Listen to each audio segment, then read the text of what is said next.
frustration and futility.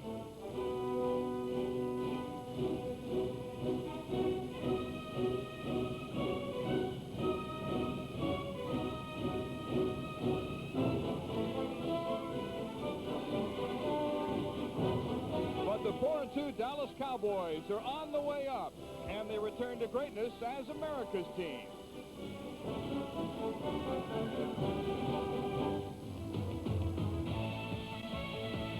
NBC Sports presents the National Football League. A crowd of 65,000 is expected today at Texas Stadium as the Dallas Cowboys go after their 4th straight win, hosting the winless Cincinnati Bengals. And it'll be a warm one today. The temperatures are expected to reach the mid-90s. Hello, everybody. I'm Mel Proctor along with Joe Namath. You know, the Cowboys have shown improvement each year under the Jerry Jones, Jimmy Johnson regime. They're 4-2 so far this year. And, Joe, a major reason for their improvement has been the development of quarterback Troy Aikman. No doubt. Troy Aikman, in my opinion, is one of the premier quarterbacks in the league right now. We saw Troy Aikman as a rookie in his second year. His supporting cast wasn't playing nearly as well as it is right now. The big question today, though, for Troy and Emmitt Smith, I might add, is the health of the offensive line. Both tackles are hurting a bit. Well, Emmitt Smith has made a big difference in this team. He has 7 100-yard games in his 2 years here. And he's averaging over 5 yards a carry right now this season. The thing about Emmitt Smith is strong. He makes you miss tackles. Cincinnati, when they get their hands on Emmitt Smith, they're going to have to bring him down. Otherwise, he's going to break tackles and make big gainers. Defensively, the Cowboys have shown a lot of improvement, especially against the run. Yes, well, Dave Wanstead, defensive coordinator, changed things this year. He wants to stop the run. That's why they went out and got Tony Casillas to play at tackle, and Jimmy Jones is doing a good job at their other tackle. They've given up some long pass plays this season. That's what they're concerned with, but they've accomplished what they set out to do defensively, stopping the run for the most part. The Cincinnati Bengals are a talented team. They have 8 Pro Bowlers, and yet they're a little bit like a time bomb, just ticking, waiting to go off. But so far, it's been very frustrating for Boomer Esiason. Oh, it's been awful for that whole team because they know they can play football. The fans in Cincinnati know that there's better football than these players. Boomer, the last 2 weeks, hasn't completed 50% of his passes. They're having drop balls and turnovers, and that's really what's hurt this Cincinnati team, the drop balls and turnovers. Cincinnati will receive as we're about to get underway from Texas Stadium. Bright sunshiny afternoon, clear skies, but very warm. Ken Willis with the kickoff. Eric Ball brings it back for the Bengals out to the 24-yard line.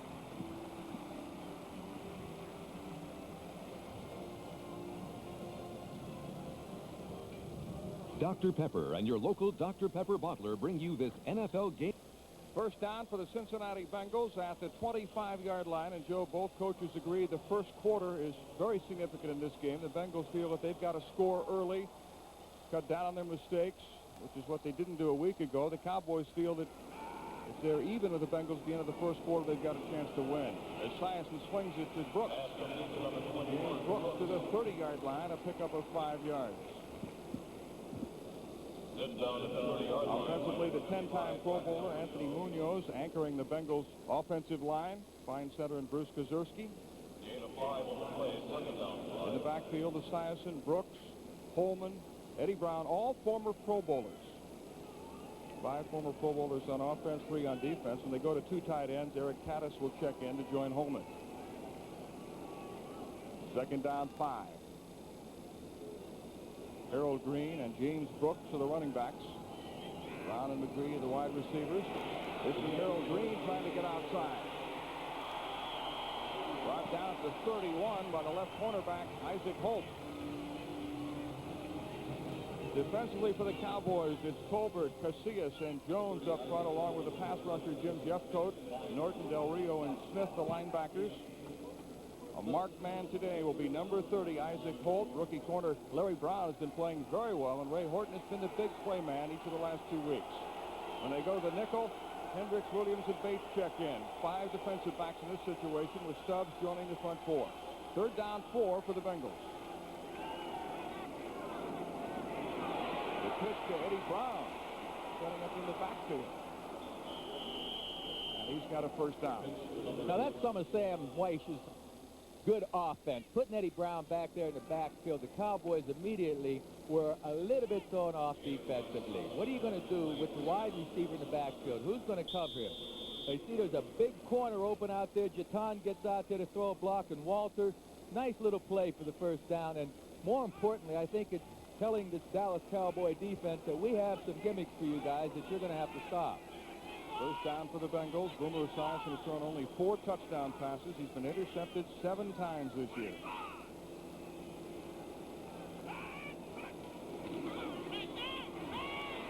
Boomer downfield to Tim McGee and almost intercepted.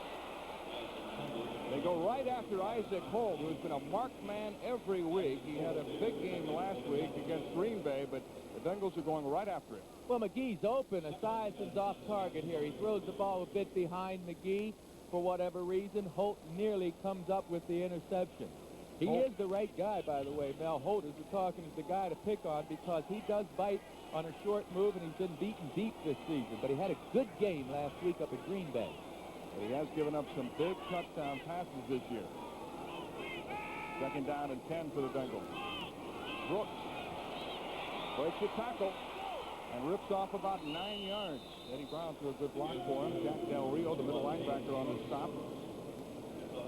So that was mostly Brooks right there. I mean, he just ran around Ken Norton, number 51. Norton should make this play with the right technique, but Brooks put a move on him, and Norton couldn't get his feet under himself to make the tackle. That's a good gainer for first down play. Good gainer for any play, folks, 9 yards. So the Bengals showing they can move the football early, and you can bet Sam Weiss will be watching this spot with eagle eyes. He felt it on the last play of the game last week, that a bad spot may have cost him the opportunity to continue his drive that died at the 19-yard line. Cam is feuded with the officials and the media, very outspoken, very innovative, and he feels his team's about ready to explode. One of these teams is going to pay one day soon, and he's hoping it might be this afternoon. And he's had some horrendous calls against his team. That call last week where they didn't call interference on receiving the punt was terrible. The spotting of the ball was off. I mean, I don't blame Sam for being upset. They split James Brooks out wide to the right, along with McGee and Brown. Green the lone setback. Boomer over the middle, and it's incomplete, intended for Eddie Brown. Pass thrown a little behind him. James Washington there in coverage for the Cowboys. You see, when your quarterback's on, things are going to move. Now, Boomer's had 2 open receivers the last 2 plays, but both times he throws it behind him. There's a little pressure here, but not the kind of pressure that's going to cause Esiason to be off target more times than not. He's just had 2 off-target plays here. Now it's a 2nd and 10 situation. Well, I don't know. I think they're going to try and run. But who do they have in there right now? They got Green in there. I was going to go with Brooks again. That last play, they made a big gainer. Let's see if they come back with that play. They go with 2 tight ends in this situation. Eric Caddis, number 84, is in the game. Brown splits wide right. McGee is wide left with Green the lone setback. Green, second-year back out of South Carolina, across midfield for about 3 yards. Tony Casillas and Tony Tolbert combining on the tackle, along with Ken Norton. You see, this Jimmy Johnson Dallas Cowboy team knows how dangerous Cincinnati is. Coach Johnson says, hey, first we had to prepare for this no-huddle or style of no-huddle defense or offense, and that puts our defense already at a disadvantage. He's worried about Cincinnati getting out to a good start in the first quarter, and Jimmy Johnson has emphasized to his team they must not allow Cincinnati to get rolling early. Brooks is back in on 3rd and 7. He's lined up in a slot right. He's a good receiver out of the backfield, and they bring Brooks in motion. Boomer's pass caught by Eddie Brown for a first down at the 34-yard line. The tackle made by Ken Norton, but he's the big play man who is still without a touchdown. He has only 12 catches, and 7 of them came last week. Great pass protection for Boomer. Boomer's trying to get this ball over the middle to Holman. Now watch how Boomer comes off the middle and then goes back to the outside. Now, not many quarterbacks have the patience or the sharpness, I guess, to be able to do that. Here you see Holman coming off the line of scrimmage trying to get to the middle, and you'll see a defender kind of break underneath him. Here you go. Now Holman's not open, so Boomer smartly goes the other way to Brown. Gain of 14 yards on the pass play. First down for the Bengals. 2 tight ends in the game. Patterson Holman. Harold Green runs into Vincent Smith and is dropped at the 32-yard line.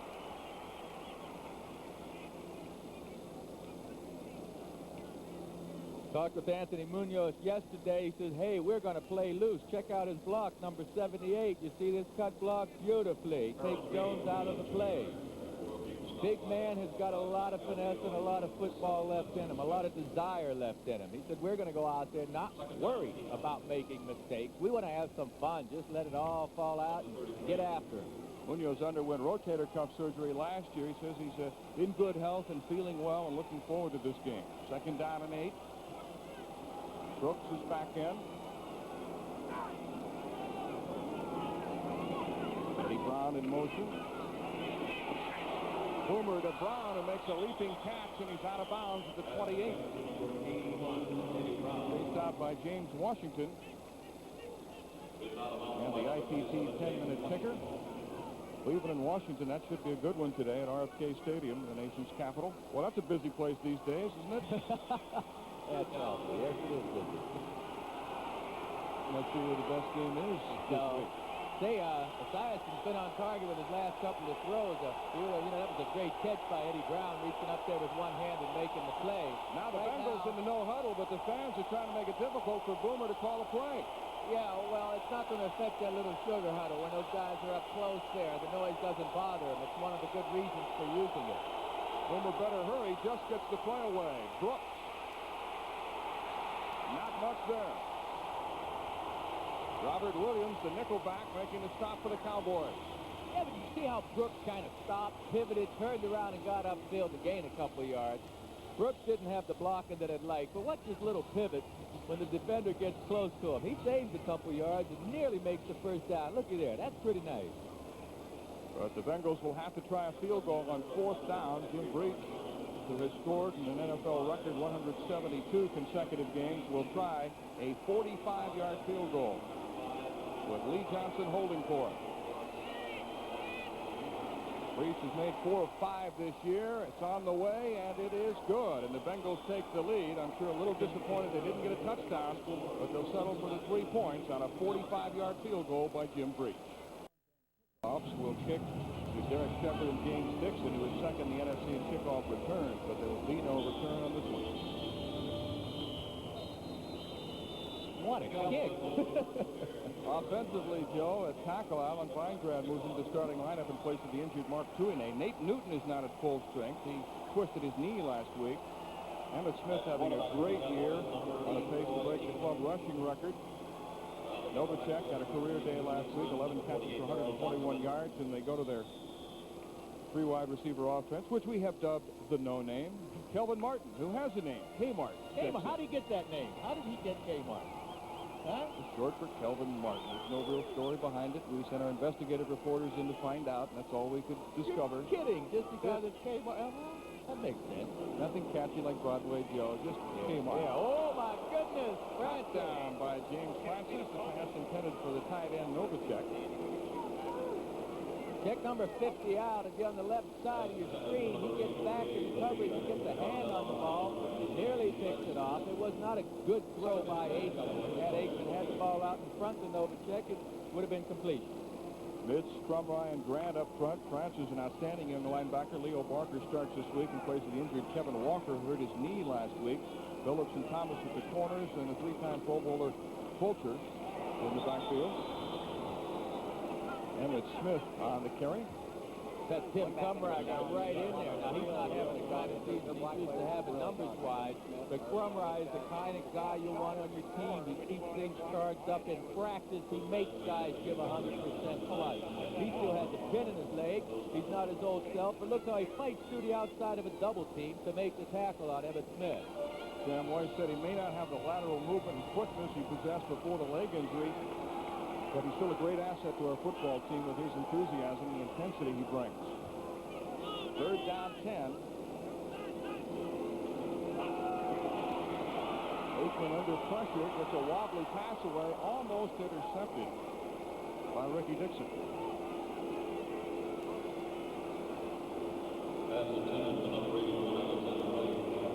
So the Cowboys will have to kick it away. Mike Saxon in the punt, averaging 33.6 yards per kick.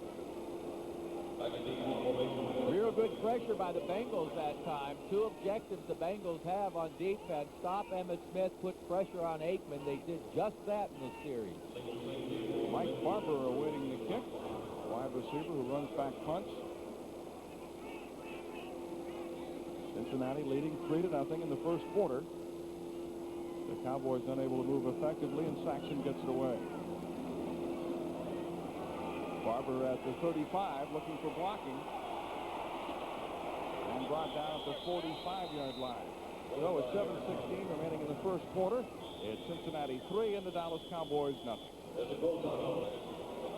The Cincinnati Bengals begin their second drive at the Bengal 45. They lead 3-0.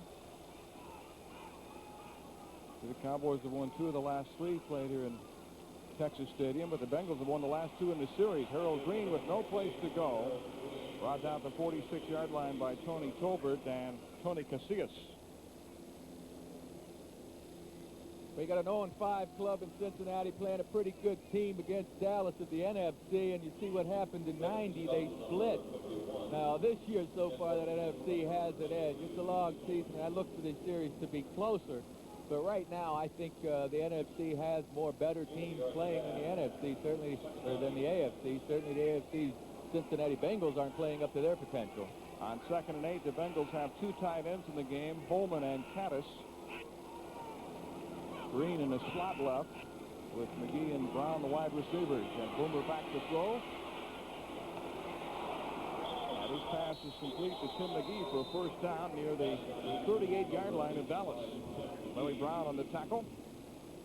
Your offensive line gives you this much time, you're going to find somebody open. Look at that wall up front of Cincinnati's offensive line. Jack Del Rio gets pushed out of the way late. Boomer has plenty of time to come to his late receiver, Tim McGee, his third choice in that pattern. Excellent pass protection. Tim McGee, who replaced Chris Collinsworth as a starter at wide receiver for the Bengals in 1988. He's the leading receiver on the club this year with only 14 catches.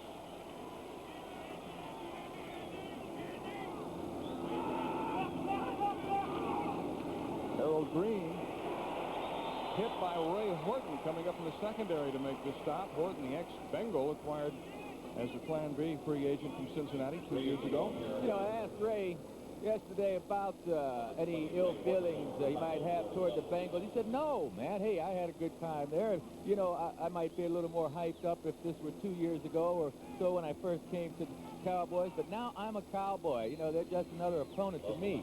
But you know, Mel, I can't help but wonder how much he can be aided by knowing some of the calls that the Bengals offense has. And I know he's helped the Cowboys a bit because they're his team now. 2nd down and 10. Boomer changing the play at the line of scrimmage. The Bengals lead 3-0. Harold Green trying to break a tackle, but wrapped up by Vincent Smith, the third-year linebacker from East Carolina, and Ray Horton also in on the stop. Horton made the headlines this week after his big game last week against Green Bay when he picked off a pass and ran it back 65 yards. He serves as his own agent, and I guess he thought it was a good time to talk to management about maybe renegotiating his contract. So he hinted that he might go back to Seattle on an off day and work on a business venture in the golf industry, a teaching center he's trying to set up, and said that he wanted to renegotiate. He said nothing has been done yet, but he got some assurances from owner Jerry Jones that things would be taken care of. He's playing awfully well. 3rd down, 5.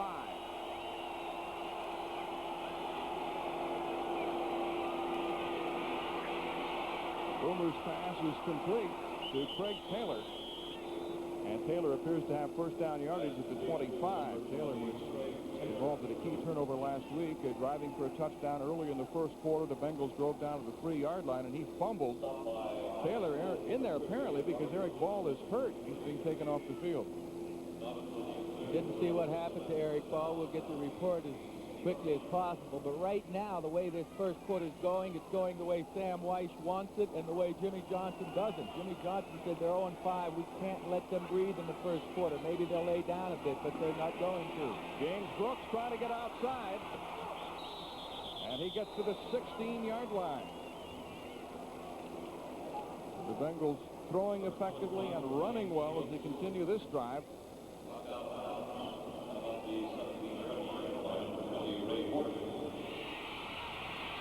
Oh, my goodness, what a hit by Ray Horton.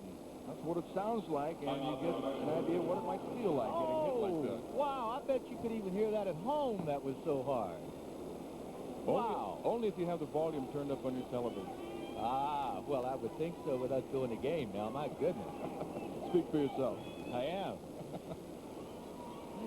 They measure to see if the Bengals, and they are short. Yeah, but it's a great offensive situation. Second and about a foot. The pressure's entirely on the defense here. The defense wants to stop them from making the first down. The offense has the old waste play. Maybe even two. They can try and get it in the end zone with the pass, knowing Boomer knows that Dallas wants to stop the run on this next play. So Boomer may very well have one of his wide receivers one-on-one or just a single coverage. Sam Weiss, who serves as his own offensive coordinator, former quarterback with 5 different teams. Second down and 1. The Bengals lead 3-0 with 3:18 remaining in the first quarter. Eddie Brown is wide right, Tim McGee to the left. Taylor and Brooks to the running backs. Brooks following Taylor. It throws a good block, and Brooks gets inside the 10-yard line. Larry Brown on the tackle for the Cowboys. The Redskins have taken a 7-0 lead over the Browns. The Redskins, one of 2 undefeated teams. The other, the New Orleans Saints, playing the Eagles today. Buffalo leading by 14 points over the Colts. Minnesota jumps out to a 7-0 lead over the Cardinals. We have an injured Cowboy. Vincent Smith is down. Smith in his 3rd year from East Carolina, a Plan B acquisition from the Steelers. So we'll step out with the Bengals ahead 3-0 in the first quarter. It will be first and goal to go for the Bengals. Boomer Esiason mixing the pass and run effectively. He's 5 for 7 passing, and James Brooks has carried 4 times for 27 yards. You know, we have right now rookie Dixon Edwards at a linebacker taking the place of the injured Smith. I wouldn't be surprised to see Cincinnati challenge that rookie linebacker right now in pass coverage if possible. 2 tight ends in the game for the Bengals. James Brooks looking for blocking, spins, and is brought down near the line of scrimmage as Ray Horton, who's had a strong first quarter, makes the tackle. Well, the Bengals went back to what got him a couple of good gainers with James Brooks there, but that time the Dallas Cowboys defense is playing awful tight. They don't have much ground to cover, so they're playing that line of scrimmage a bit more aggressively. I was saying they had to go after the rookie linebacker, find a formation that will put Coach Johnson's man in one-on-one coverage. Try and test the rookie if you can. Eddie Brown is back in the game at wide receiver.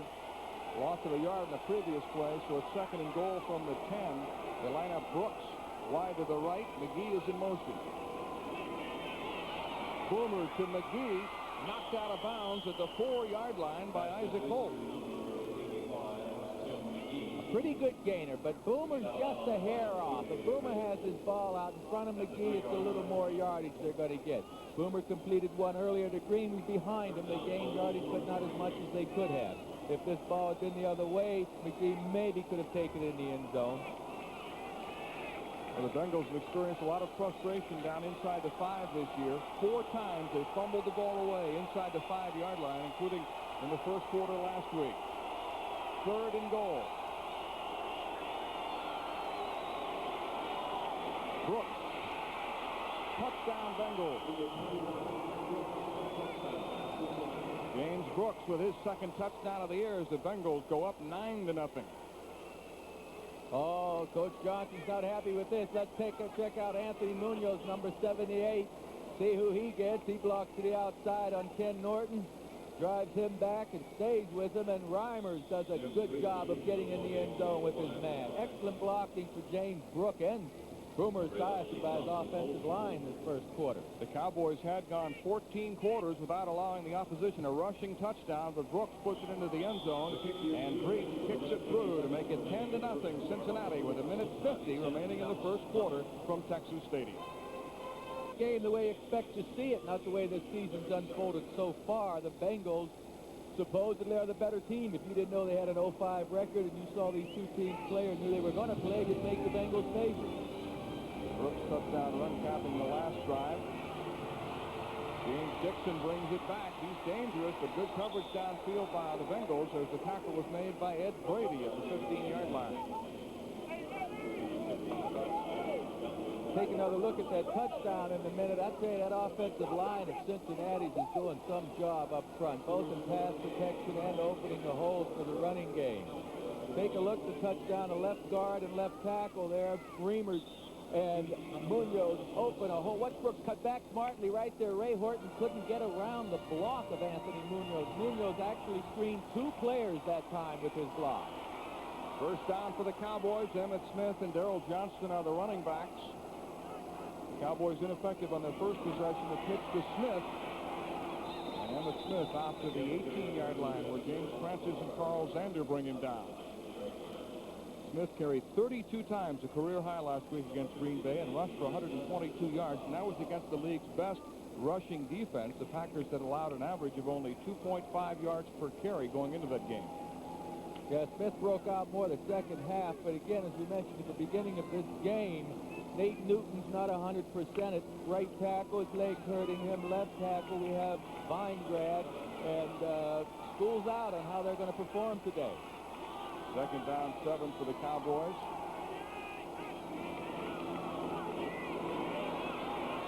Aikman. And the pass complete to Kelvin Martin. Kmart making the catch as we're under a minute remaining in the first quarter. Rookie number 1 pick, Alfred Williams, out of the University of Colorado on the stop. Of course, Cincinnati's defense, there's Kelvin Martin. A nice catch that time. Kmart. First down. Aikman got the ball to Martin that time. He had good pass protection, and I've really been impressed with the play of Troy Aikman so far this season. Well, actually, the last 2 seasons. He's getting more help from his offensive line, and Smith, Novacek, and Aikman, to me, is just one of the toughest guys you're going to find at quarterback. He'll stand back there and get hit and come back at you. Emmett Smith stacked up. Good hit by Alfred Williams. Sam White is saying Williams and James Francis are 2 young linebackers. Williams a rookie, Francis in his second year, both going to be outstanding players. And as the first quarter comes to an end. Well, you know, in that first series of downs for Dallas, they were 3 and out. And Cincinnati's both series they had, they made a nice drive. And again, the main reason is Cincinnati's controlling that line of scrimmage with their offensive line and also their defensive line at this point. Second down and 8 for the Cowboys. The Bengals lead 10-0 as we begin the second quarter from Texas Stadium. Emmett Smith trying to get on track. The Bengals have done a good job slowing him down so far. David Fulcher makes the stop. Sam White is saying Fulcher has been in the Pro Bowl 3 times, but he's got to do a better job for us if he's going to win. He's not having his best year. And Emmett Smith's not going to stay quiet all afternoon. This guy has a knack of breaking tackles and breaking the long gainers. He had a minor rap in college. They say he didn't have the breakaway speed. But Coach Jimmy Johnson said, hey, every time I studied this guy and watched him collegiately, the reason we drafted him, he'd come up with long gainers. He makes the long runs, and so I'm not going to be surprised to see Smith break one sometime soon. He has a 75-yard run and a 60-yard run to his credit already this year. Tony Kukar is our referee this afternoon, and what could be the topic of this discussion? May have an injured. They're coming back, and we have a sellout crowd of 65,000 plus here today. Aaron Pointer, our umpire, is going to suck it up and finish the game, or try to. Third down, 3. Aikman's pass is complete to Jay Novacek. No, it's incomplete. Certainly trapped it. Leo Barker there in coverage. Well, let's take a look. I think it was a good defensive play. This is the kind of ball Novacek will generally hold on to. Just see Barker come over there. Well, I'll tell you, that's a pretty close call there. I don't know that was incomplete or not. I'd like to get another look at that one. So the Cowboys again frustrated, unable to move, and they'll have to kick the ball away. Let's take another look at this. Does he have possession of this ball before he hits the ground with the ball? If he has possession, let's take a look. He might. Hey, no, forget it, Jack. That's incomplete. It looks like they'll review the play, though. Yeah, well, to overrule this incompletion call, the replay officials have to have undisputable proof that it's caught, and I don't think you can get that from that replay, certainly. The play stands at call. Fourth down. So the play stands at incompletion, and Mike Saxon will have to kick it away. 14:23 remaining second quarter. The Bengals lead 10-0. Saxon, a 7-year veteran from San Diego State.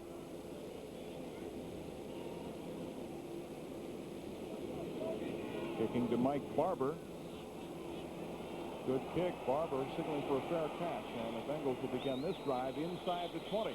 But Cincinnati has played well so far. James Brooks with a 3-yard run. The field goal by Jim Breach. And it's 10-0 Bengals. 16 remaining in the second quarter. And the road gets tougher for the Bengals. The Monday night game at Buffalo followed by Houston. Sam Weiss said we'd better win today or we could easily be 0-8. I think it's also safe to say that the Bengals don't win today. You're going to see some wholesale personnel changes on the part of Cincinnati. There's some guys that are probably not playing up to their potential so far. Boomer having to throw to a secondary receiver. Harold Green unable to hold on. Good hit by Ken Norton. Well, that's the kind of thing the Bengals have been doing, shooting themselves, dropping the ball, shooting themselves in the foot. Once again, though, that offensive line of Cincinnati's has given Boomer Esiason plenty of time. That time, Boomer looked at 2 or 3 different receivers before he finally came to Green for the drop. With that kind of pass protection, I would expect Cincinnati to throw a lot of passes, but they've been keeping their run-pass ratio pretty tight. I mentioned the drop passes. Sam Weiss said in the Redskins game, the 4th game of the season, they had 9 drop passes.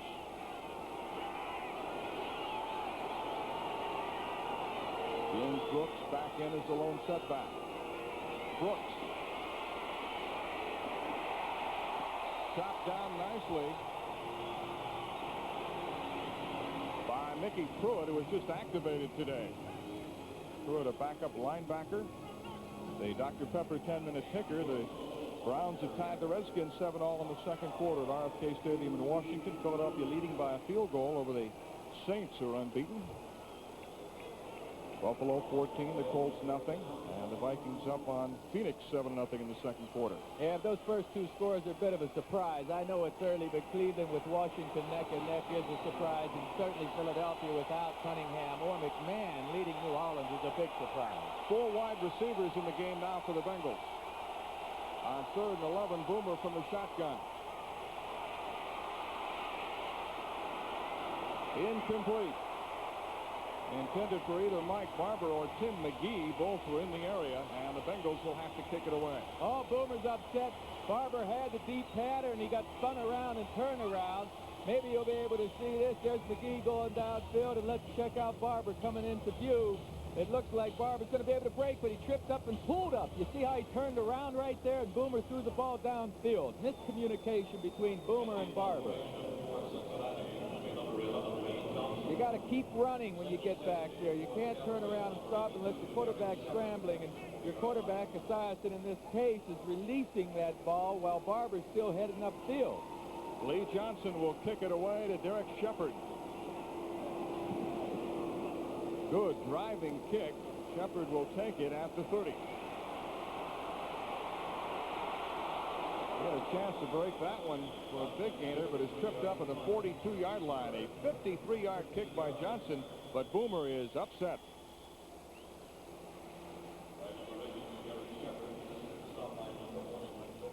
Boomer Esiason upset. The frustration surfacing, yet the Bengals lead 10-0. Cowboys ball with 13:03 remaining in the second quarter. Trey Aikman back to throw, and he's going deep downfield. Caught by Alexander Wright. Stopped short of a touchdown.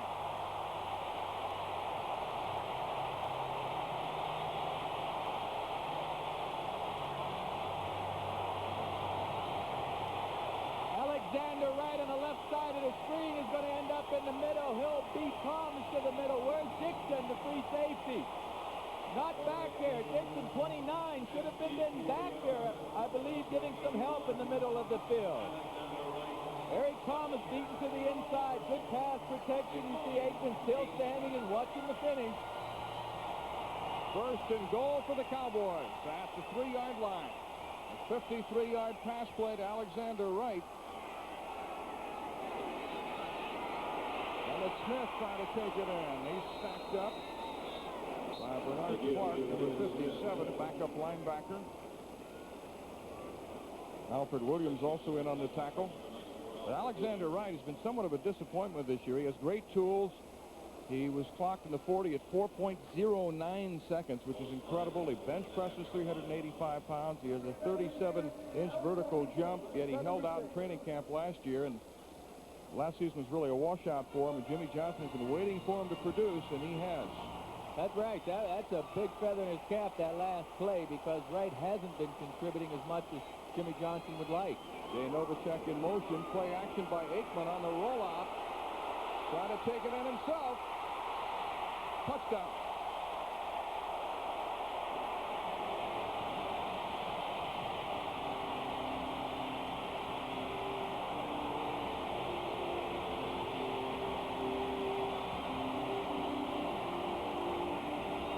Another dimension to Troy Aikman, being able to take that ball upfield. His tight end, Alfredo Roberts, was knocked down in the end zone. Aikman kept that rock and ran it on in. Aikman's second rushing touchdown of the year.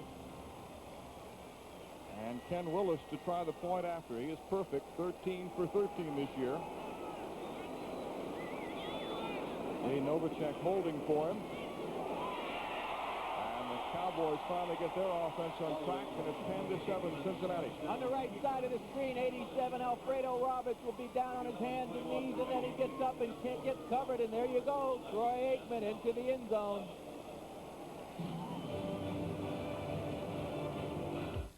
We talked about the frustrations of Boomer Esiason. You can sympathize with him. You played on a 1-7 team. They got off to a 1-7 start, 74 with the Jets. What's it like? It's awful. We had a lot of infighting, fighting on the sidelines, whatever. What happened is we lost some of our best Texas players. That's what led us to that.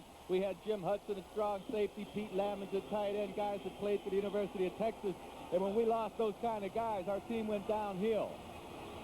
Ken Willis' kickoff is taken by Joe King, and he's run out of bounds inside the 20, so the Bengals again will have poor field position.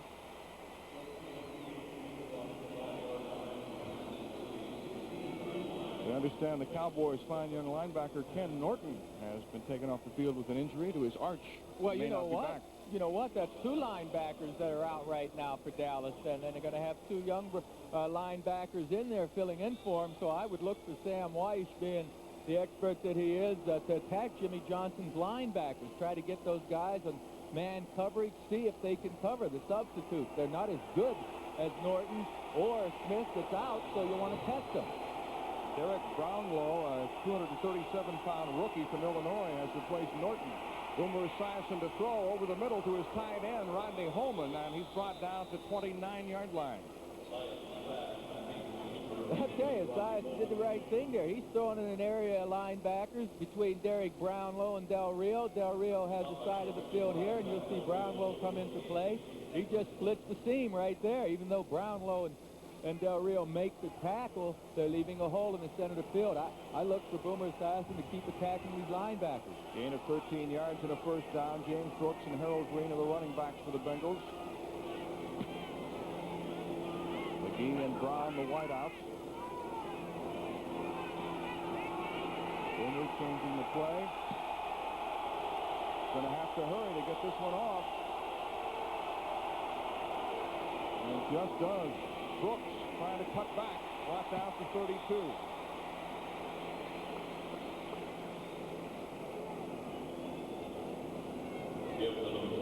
Coming up next on most of these NBC stations, Game 2 of our NFL. Here at Texas Stadium, it's 10-7 Bengals with 9:47 remaining in the second quarter. On 2nd and 7, Esiason's pass through the hands of Eddie Brown. Just another throw that Boomer didn't quite get on target, but Boomer is attacking the linebackers. Right now, the Cowboys have Del Rio, their middle linebacker, playing in the strong linebacker position, and he flips Del Rio, makes Del Rio bite on the underneath pattern, but he misses. Esiason misses Eddie Brown with the pass. Bengals in their sugar, no-huddle offense. Really not designed to speed up the tempo of the game, but to catch the defense in mismatches, prevent them from getting in extra defensive backs in passing situations or to getting in their run defense in run situations. They want you to play 11 on 11 and not make personnel changes.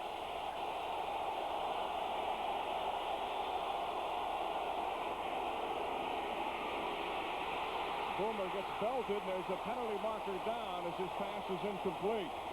Daniel Stubbs hit him just as he unloaded. Yeah, but there's a flag down in the area where it could be pass interference. It's downfield where the receivers run, but it's going against Cincinnati. A push-off. That's a surprise. Offensive interference against the Bengals. Not a good series for Boomer and his Bengals, and it's just what the Cowboys needed after that touchdown. Offensive pass interference number 82, decline, 4th down. Well, the Cowboys decline the penalty. It will make Lee Johnson punt. He called Rodney Holman for pushing off that time.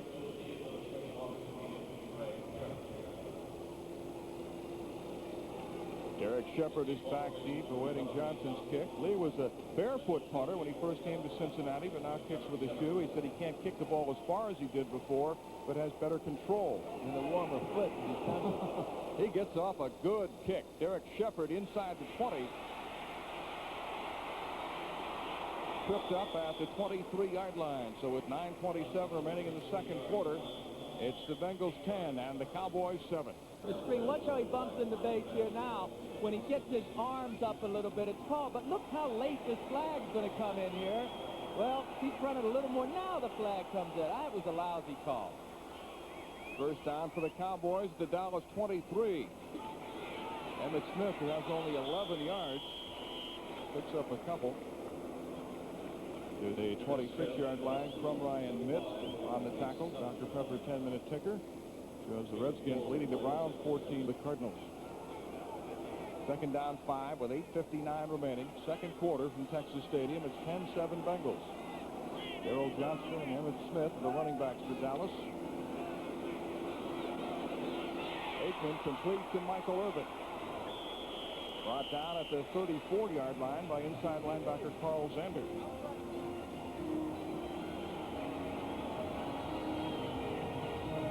Well, time of possession usually tells the tale who's winning the game or not. Cincinnati certainly has controlled the ball, but they're only up by 3 points, and the Cowboys seem to have their offense in gear now. They picked up another first down. Aikman is getting the kind of pass protection he needs to choose his receivers. So far, Aikman's running game, however, hasn't worked very well. Aikman loves this offense. He said it's very similar to the one that he ran at UCLA. Aikman downfield, complete to Michael Irvin for a first down at the 40. And he really took a hit. Oh, he did. Michael Irvin down on the field right now got stunned a bit. He beat Lewis Billups to the inside on a post pattern on the right side of your screen. He'll just get inside, and then Aikman with pass protection once again delivers right on the target. Look at it. That's terrific. Ricky Dixon of the Bengals came in there late on that hit, is shaken up. And Irvin also a little woozy. He's the big play man, Michael Irvin, in his 4th year out of Miami, where he played for Jimmy Johnson. Irvin is on his feet, but Dixon is still down. The Bengals can ill afford to lose someone in the secondary. Next Saturday, basketball is the focus when NBC Sports travels to Paris for the McDonald's Open. Magic Johnson and the Lakers will represent the USA in this international tournament that also features top teams from Yugoslavia, Spain, and France. So we'll see the Lakers tip off against Europe's best, a precursor to Barcelona in 1992, and Magic and the other NBA greats represent our Olympic team. Tell you what, if the rest of the country's going to use their best, we might as well use our best. And I'd be really surprised if I see anyone even challenge our basketball team. Ricky Dixon up and moving off the field under his own power. He appears to be okay. Dixon, who plays with a heavy knee brace on his left knee, underwent surgery a year ago, and Michael Irvin being attended to on the Cowboys sidelines. There's Alexander Wright, who hauled in that 53-yard pass from Aikman earlier in the game. They want more from him. In fact, Jimmy Johnson's a little disappointed. He said if Wright can start producing, you'll see more of Alvin Harper, who was just activated this week. And in the game right now. First down for the Cowboys. Emmitt Smith breaks a couple of tackles. Good run by Smith. He's got a first down at the 30, but you see that great balance and leg strength as he broke away from several tackles. Oh, that was all Emmitt Smith. Sure, there was some blocking up front on the left side of the screen, but you're going to see some stopping, some starting, some cutting. It's all done by Emmitt Smith, finding these little soft spots, the little cracks and holes in the defense. Look at these different moves he puts down, the stops and the starts. Smith is beginning to open up. He's carried 7 times for 26 yards. Smith's stats at this point in his career compare very favorably to that of Tony Dorsett, as you see. Yeah, and Dorsett had a good offensive line to work with, though Smith really hasn't had the offensive line that Dorsett had early on. And the big back, Ricky Blake, rumbling downfield, and he's all the way in for a touchdown.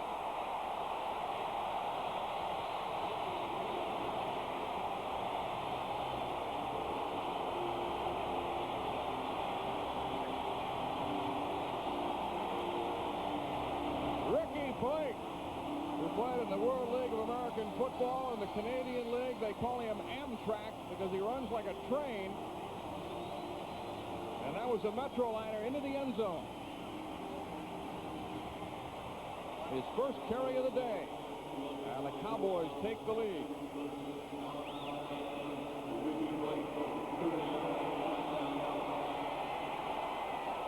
Ken Willis to try the point after with Novacek holding. Cowboys offense coming to life in the second quarter. And Ricky Blake, in his first career carry in the National Football League, goes 30 yards for a touchdown. Well, there's some nice blocking up front. Keep your eye on 46. If Fulcher gets blocked by Johnston, the fullback, a beautiful block on. And right there, number 27, you'll see missing the tackle. Bonnie Bussey's getting the game now. Ricky Dixon's out. I don't know whether that's the reason, but this is a terrific run. You'd say, well, where's the tackling? Where's the defense? Poor defense for the 28th ranked defense in the league, and on this particular play, they look like the 28th ranked defense. Ricky Blake, who never played college football, he went to Alabama A&M. The coaching staff that recruited him was fired, so he left school. Played with Winnipeg in the Canadian League, put in a full season in the World League of American Football, then went up to Canada for training camp, cut on to the Cowboys, and he is all smiles. There are not many guys who can say that the first time he ever touched the ball in the NFL, he scored a touchdown. You know, football used to be a seasonal game, but for Ricky Blake, I guess it's a year-round job, huh? Full-time occupation. Well, the Bengals jumped out to a 10-0 lead, but the Cowboys coming back, and they lead 14-10 as Willis kicks off.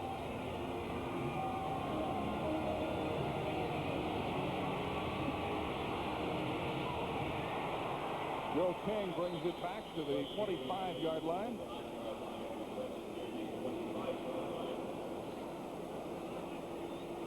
Coming up at halftime, Will McDonough Green Bay could lose a draft pick obtained from the 49ers if Tim Harris' arrest violates a good conduct clause in his contract. Bill Parcells said if Bo Jackson hadn't gotten hurt, he might have been the best running back ever. And Bills coach Marv Levy says placing Bruce Smith on injured reserve yesterday had nothing to do with the Bills' relatively soft schedule over the next few weeks. All coming up on the Domino's Pizza NFL Live halftime report with Bob, Will, and OJ at halftime. We have another injured Cowboy, James Washington. The strong safety is down. Well, let's check out this replay on the bottom of the screen. There's 37, bottom right, James Washington. And here's somebody's going to roll into his leg. You see this right here? Oh, look at that right leg there. It gets kind of stuck underneath there. That's one of the dangers. He's up and running off the field. He's going to be all right. Cowboys have already lost linebacker Ken Norton with an arch injury. He's been taken to the locker room for further examination. And Smith also, Vincent Smith, the linebacker, is out. So the Cowboys are playing a little bit out of shape at the linebacker position. Bill Bates, 9-year veteran, has replaced Washington. Harold Green trying to turn the corner and ridden out of bounds by Vincent Smith, who is back in the game. And so is Norton, the other linebacker, the strong side linebacker that had been injured for the Cowboys. There's Ken Norton, son of former heavyweight boxing champ Ken Norton Sr., star at UCLA. A lot of these Cowboys are playing new positions defensively. 7 of the 11 starters on defense are either new to the team or are playing new positions. Jack Del Rio moved from a strong side linebacker to the middle. Several others are playing new positions as well. 2nd down and 4. And a big stop by Daniel Stubbs, wrapping up James Brooks in the backfield. Stubbs beat the block to the inside that time by Reimers, I believe. The Bengals are pulling to get outside here, and there's Stubbs. He just beats 2 blocks that time. He gets ahead of Reimers and gets in there to make the play. So it'll be 3rd down and 9. Daniel Stubbs out of the University of Miami, acquired in a trade from the 49ers. Green, the lone setback. Brown, Brooks, and McGee all lined up as wide receivers. His pass is complete to Eddie Brown. But where will they spot it? It's amazing. Eddie Brown, come on, Eddie. Get deep enough to get the first down. He's cutting that too close. They may not have a first down on his play. Eddie Brown pushes the DB back, and then he stops right here. Why not push him another yard or 2? Why not make sure you get that first down? He had to come back a little bit to catch that pass, and he's short of a first down, so the Bengals will have to kick. You got to know you're down in distance. You have to know how much you can get, how much you need to get. 14-10 Dallas with 4.5 remaining. Second quarter. Lee Johnson to punt. Derek Shepard back for the Cowboys.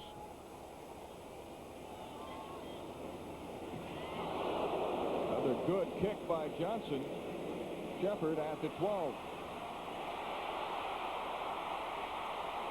And a good run back by Shepard to the 26-yard line. Lynn James on the tackle on the special teams for the Bengals. Well, just because... No, I never really knew it was that exciting a game, but man, what a following volleyball has built up around the country.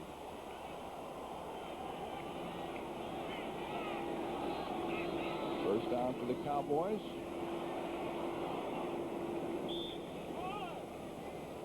Emmett Smith on the carry for Dallas, and now let's check the Dr. Pepper 10-minute ticker. No change in the Redskins-Browns Stadium with 3:46 remaining in the second quarter. The Cowboys lead 14-10. The Bengals jumped out to an early 10-0 lead, but the Cowboys coming back on a touchdown run by Troy Aikman and a 30-yard run by rookie Ricky Blake in his first carry in the league. Aikman downfield to Michael Irvin. Irvin out of bounds at the 40 of Cincinnati.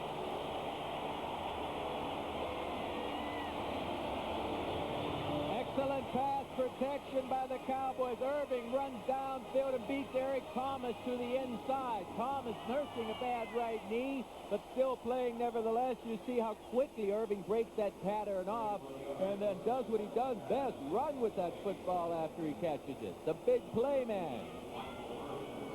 First down for the Cowboys at the 40 of Cincinnati.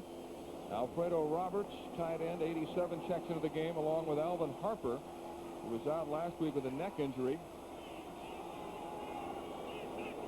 From the I formation, Emmett Smith back to the line of scrimmage and not much more. Hit by Leo Barker, who's starting an inside linebacker in place of Kevin Walker, who injured his knee last week, and veteran nose tackle Tim Crumrine helping out. Yeah, Crumrine is tough, boy. Sure, he's not the same player as he used to be. We mentioned earlier, but his attitude is so good the rest of the players feed off it. He keeps them enthused at practice, fires them up at practice, which is very important. You know, a lot of people say, why can't these teams emotionally get up for a game just once a week? I mean, how tough can that possibly be? But over a 16, 20-week season, folks, somehow these ball players, myself included when I played, you sit around before a game sometime and you yawn and you wonder why yourself you're not fired up. Aikman under pressure gets it away to Emmett Smith. Close to a first down at the 31. Aikman did a good job showing a lot of poise getting that pass away. We're talking about Tim Crumrine earlier. You'll see no quit in this guy. He's going to be blocked sure. This is excellent pass protection by Stepanowski and his mates. Look, 3 different guys get on Crit, and Crumrine's still going at him. I like that attitude. Like a caged Bengal tiger. The late Paul Brown said Crumrine is one of the few players who could have started for his old Cleveland Browns team. He said he reminds you of Bob Gain, a great defensive tackle for the Browns. Mel Proctor with Joe Namath back at Texas Stadium. 2 minutes remaining in the first half. The Cowboys leading 14-10. Third down and 1 for the Cowboys at the Cincinnati 31. Alfredo Roberts in at tight end along with Novacek as they go to the double tight end alignment. Smith and Johnston are the running backs out of the I formation. It looked like the left tackle for the Cowboys may have moved early. That's the 300-pound rookie, Eric Williams, who's in there. Yeah, unless contact was made by the defense that moved off into that neutral zone.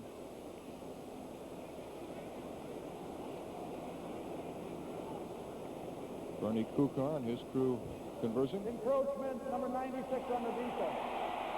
Against the defense, not to Tuatagaloa. Well, let's check it out.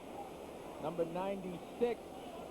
We don't see him on this side of the screen. He's, I believe, there. He's on the bottom, the very bottom. Here, this is going to give you a good shot. You see, make some contact in there. When that contact was made, it was all on the Bengals. Otherwise, that would have been called on Eric Williams. What's his name? Which one? Tuatagaloa? Just because you live in Hawaii, these names come easier with you. You know, I'm still learning these things. I had to see if he'd get it right. You passed with flying colors. Oakland to Novacek. He is in for a touchdown.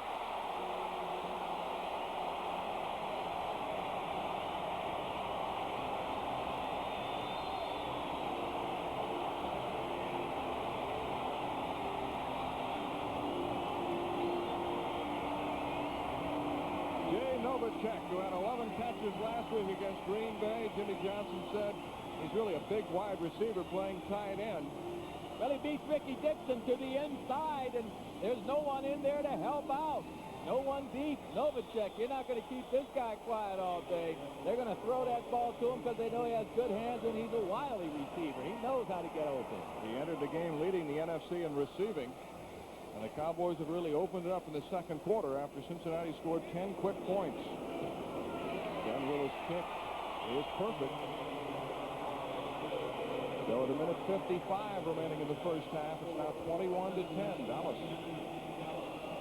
Novacek, the pride of Gothenburg, Nebraska. Population 3,500. He said they don't even have a stoplight there, but the University of Nebraska said, we'll take you as a walk-on, but no scholarship. So he went to the University of Wyoming, where he competed in the decathlon, and now the leading receiver in the NFC, just putting the Cowboys up 21-10. On the right side of the screen, he'll beat Dixon to the inside, make the catch and take it home. He's just a sharp receiver. He knows how to fight. You know what? We were talking yesterday about the possibility of Cowboys making the playoffs, which they fully plan on doing. That's what their goal is. And Novacek told us about his mother collecting aluminum cans to try and get enough money for the plane ticket to the Super Bowl. That's right. His mom, June, collects aluminum cans, redeems them for cash. He said if she doesn't come up with enough money, I'll have to help her out, though. Yeah, as much as they'll let him, he will help out, folks. Ball fumbled away by Joe King, trying to bring it back, and stopped at the 2-yard line. Big mistake by the Bengals. He's a rookie. The rookie made a big mistake. He didn't have to run that ball out. He got confused possibly, but when he lost the handle on it, even though it's out here in the field, you don't have to return it to the field of play. He could settle down right now back there in the end zone. But I can't help but thinking because he's a rookie, he just lost his cool a little bit, or maybe didn't know the rule. I think he's being told now what the situation of the rule is, and he really did not have to bring that ball out. He put Cincinnati's offense in an awful field position. At the 1-yard line. Boomer trying to pass to get it out under pressure, completes to Tim McGee, breaks a tackle. And a big play for the Bengals to get them out of the hole as McGee is out of bounds at the 21. Minute 41 left in the second period. Nice pass protection for Esiason. Puts the money out, or puts the ball out in front of McGee, which is a tough pass to throw accurately when a receiver's running right across your face. And McGee was only covered by a linebacker that time and just outran him. McGee breaking the tackle of Jack Del Rio at about the 5-yard line. First down for the Bengals at the 20. Darrell Green is the single setback. Esiason pass caught by Eddie Brown, giving ground. See where they marked his forward progress. James Washington was shaken up earlier, back in to make the tackle. Eddie Brown's heading the wrong direction today, isn't he, Joe? Well, he sure was on his last play. You see 81 in motion. He's going to catch the ball short, and then in trying to elude the defender, he's going to back up a bit. I don't think they're going to give him a lot of forward progress because he backed up himself there that first couple of yards. They spot the ball at the 25, so it'll be second down and 6. Eddie Brown, who played for Jimmy Johnson at the University of Miami, and Jimmy said he coached a lot of talented receivers, but he may be the best of them all. And Michael Irvin, who came along a little later, said he emulated Brown when he was playing at Miami. But Eddie doesn't have a touchdown reception this year, and that's pretty amazing in itself. Right now, I'd look for this Dallas Cowboy defense to play a little tighter than they did against Green Bay last week. You Cowboy fans recall when Green Bay went into that hurry-up offense, they drove right down the field to score that touchdown in maybe a minute and a half or two. So I'd look for Dallas to play a little tighter. Lynn James in motion. Esiason to McGee for first down and more. Brought down at the 43-yard line by Bill Bates. I like the way Esiason called those 2 timeouts. Didn't waste any seconds at all. They can stop the clock without a bounds place. Here at the bottom of your screen, Isaac Holt 30 is covering McGee, but look how much cushion he's given him. My goodness. First rule right now for the defensive back is don't allow yourself to be beaten deep. And I'm sure that's what Isaac Holt is thinking. A gain of 17 on the play. You see, the offensive team has some things against them right now. Sure, they have that nature. Domino's Pizza NFL Live halftime report coming up. First down for the Bengals. Minute 25 left in the half. The blitz is on. Boomer gets it away. It's incomplete. That was Robert Williams, the nickelback, coming on a blitz. Yeah, that caused Boomer to go off target that time because McGee was open running across the field, and Boomer just released the ball a little bit lower. He missed his target.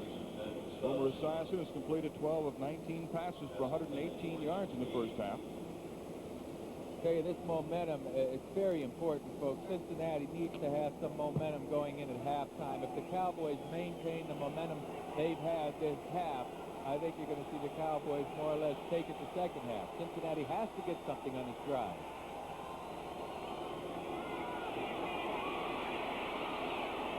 Esiason's pass is caught by Eddie Brown, and he has a first down. Robert Williams on the tackle for the Cowboys. Bengals lining up without a huddle.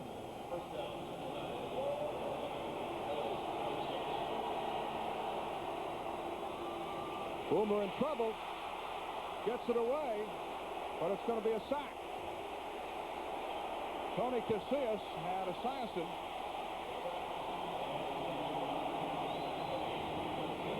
Well, it's an incomplete pass. Oh, no, they're calling it a sack. That's right. Clock is running. And no play. Well, they're going to call a penalty. I don't think Cincinnati was set when the ball was snapped. Of course, I don't see any flags out there either. What could it be then? I think they forgot to throw a flag. Again, I didn't see Cincinnati set entirely. It looked like the left side of their offensive line may have been moving just a bit before the snap. They went with a quick snap trying to catch the Cowboys off guard. We had a charge timeout called against Dallas prior to the snap. You got to be kidding. Timeout, Dallas. Well, okay, a big break for Sam White and his Bengals. Sam isn't buying it. Well, Sam better buy it because that's a good break for Cincinnati, having Dallas stop the clock and not losing that last play. Looks like he was upset, though. He calls Boomer over to talk. It'll be second down and 17 with 48 seconds to go. 51 seconds. It'll put 3 seconds back on the clock, so it'll read 51 seconds. Dallas, only thing I can figure is they didn't have all their personnel in there. They didn't have the people in there they wanted, because you certainly don't want to stop the clock for a team that has the ball and needs to drive. What do you think Jimmy Johnson? He's saying we didn't call a timeout. Who called it? Well, Bates, number 40 appeared to be calling, and also Casillas appeared to be calling a timeout. Horton may have even got across the line before the snap that time. See Horton right there signaling for a timeout. Well, the Cowboys have 2 left. The Bengals have 1 remaining. 51 seconds left in the half. second down 17.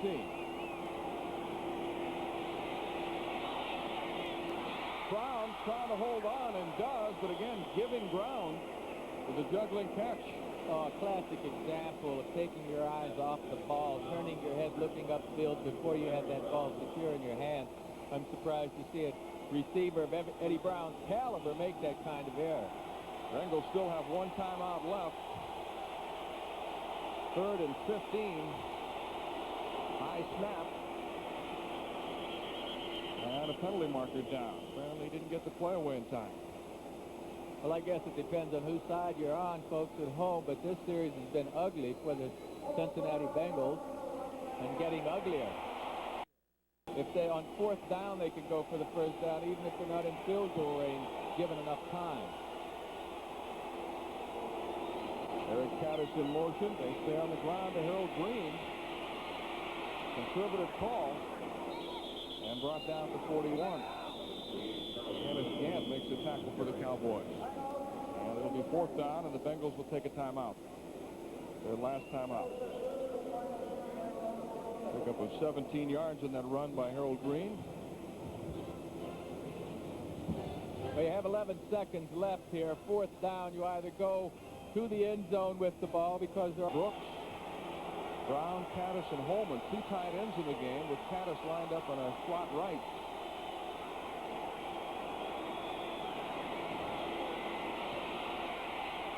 Boomer fires across the field, and it's incomplete. And intended for Tim McGee. Good coverage by Larry Brown, a 12th round draft pick who's been playing exceptional football lately. good coverage by Larry Brown, but there was good coverage by Isaac Holt. That's the reason that Esiason had to go over here to McGee. You see Brown in excellent position right here to make the play. McGee nearly comes up with a circus catch, but again, that would have been in bounds and the clock would have run out had he caught the ball. So the Cowboys take over on downs with 4 seconds left in the first half.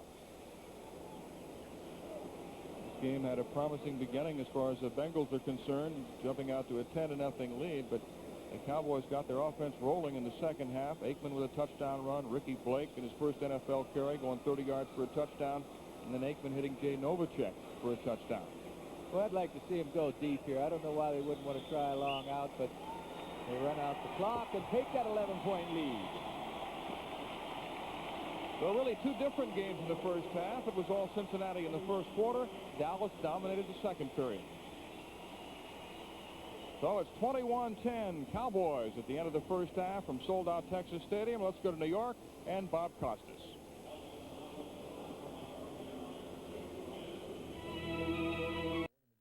You are watching the Redskins trying to take their record to 7-0, lead 21-7 at the half over the Browns, and a big day for Art Monk, the great wide receiver for so many years for Joe Gibbs' Redskins. The milestone is reached on his second catch of the day, good for a 14-yard touchdown and a 7-0 Washington lead. It's number 751 lifetime, past Charlie Joyner, into second place behind Steve Largent on the all-time list. But Monk does not let up there. The game was tied at 7-7 when he latches onto this 15-yarder. He's ruled out at the 1. Tremendous body control on the catch. Gerald Riggs scored from there to snap the tie. Monk, again, he had 6 receptions for better than 100 yards in the first half. This one covers 46 from Rippon. And on the very next play, Ernest Biner will punish his old Browns teammates, going 21 yards for the score that made it 21-7 in favor of the Skins. Now let's take a look at just where Monk stands at 7:55 with 6 catches for 106 yards in the first half. And as you see, he is very much within striking distance, considering the sort of conditioning he has. And at this stage of his career, he could very well go past Steve Largent at some point and claim the #1 spot. There was a Browns highlight in the first half. It was a bit of razzle-dazzle. Parcells to explain. Well, Bob, this is what they call a sleeper play. Here you see Webster Slaughter. He's hanging around, appears to be going off the field. You see the field goal team coming on from the Browns right there. The rule is Slaughter has to stay within 15 yards proximity to the huddle, and he's doing that. But then he goes out, and he stations himself right on the sideline when appearing to run off the field with the rest of the guys. You see him right now. Now they snap the ball very quickly, so Redskins can't identify it. Brian Hansen throws it to him. Sleeper play.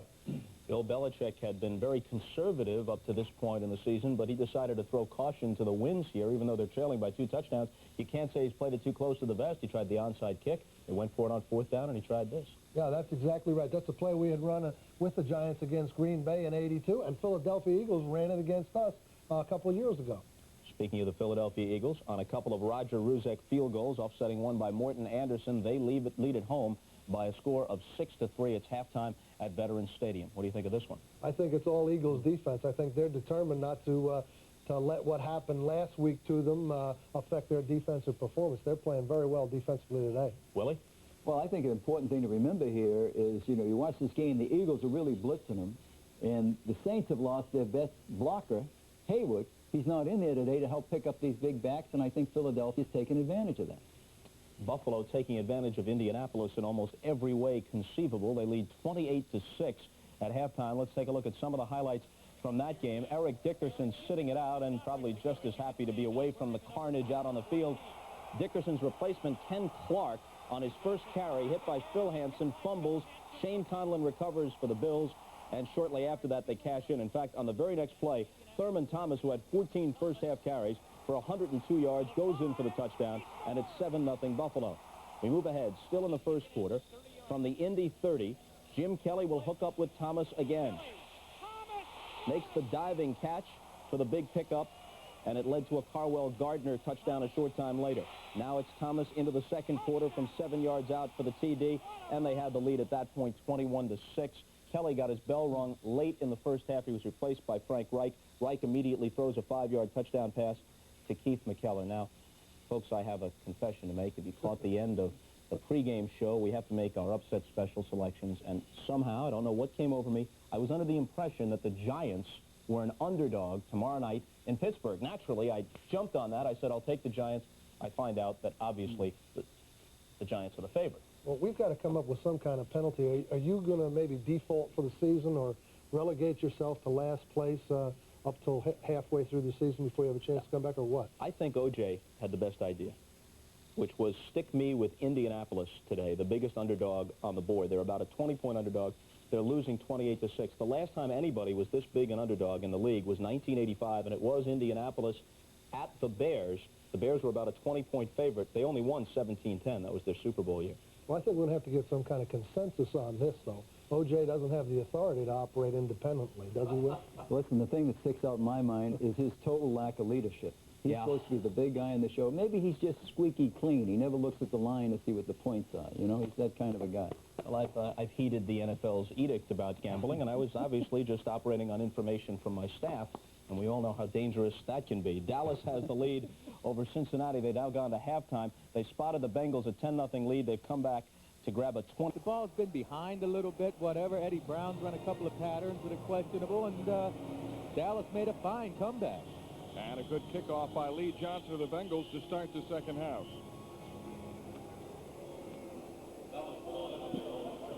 Dr. Pepper and your local Dr. Pepper bottler bring you this NFL Game of the Month. Dr. Pepper is just what the doctor ordered.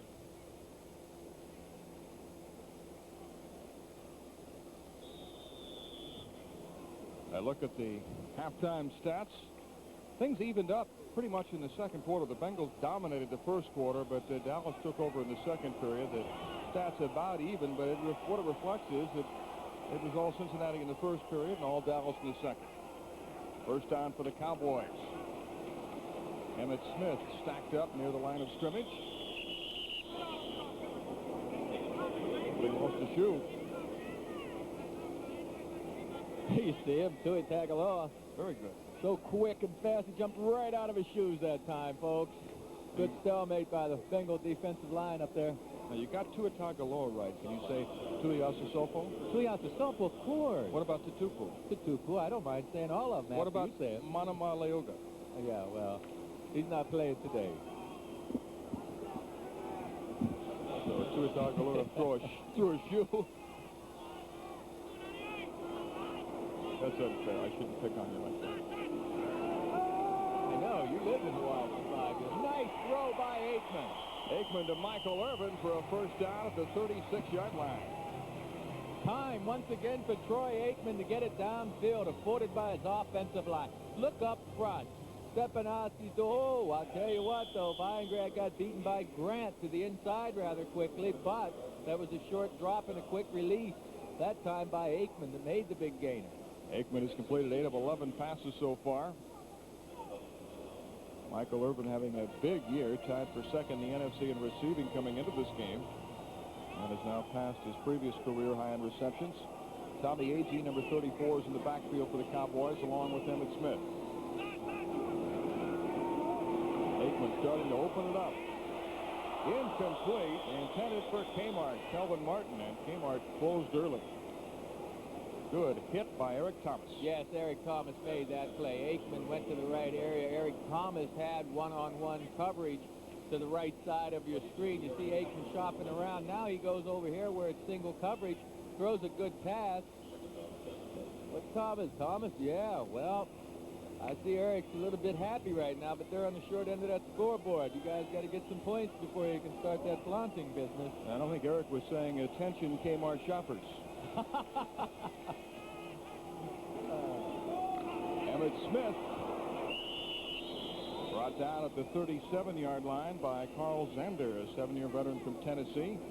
Yeah, but David Grant made that play. David Grant, the defensive lineman for the Bengals, got good penetration once again. He did a couple of plays earlier. Emmitt Smith, surely, he avoided David Grant, but David Grant's penetration enabled the other guys to make the tackle. Smith with 11 carries for 33 yards. He's been held in check so far. The nickel package in for the Bengals with Richard Spain.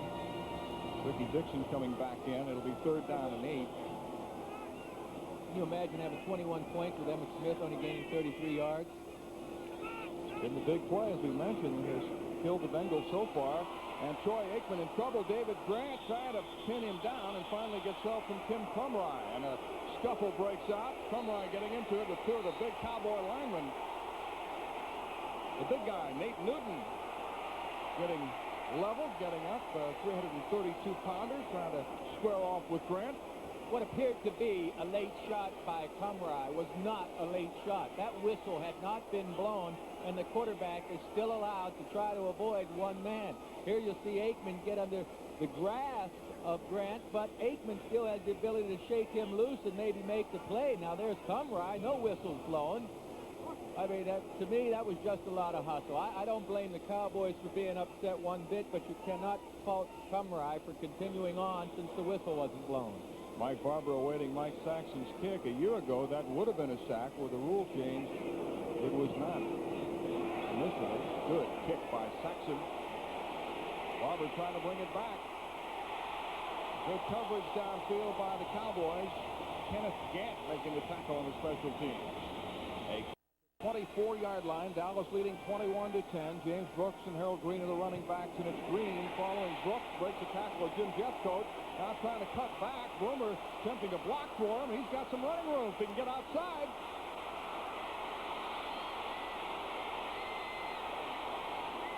On a broken play, Green for a touchdown, 75 yards.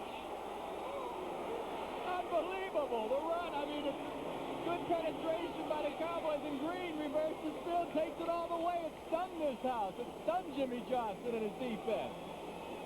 That one wasn't out of the playbook, but Sam Weiss will take it.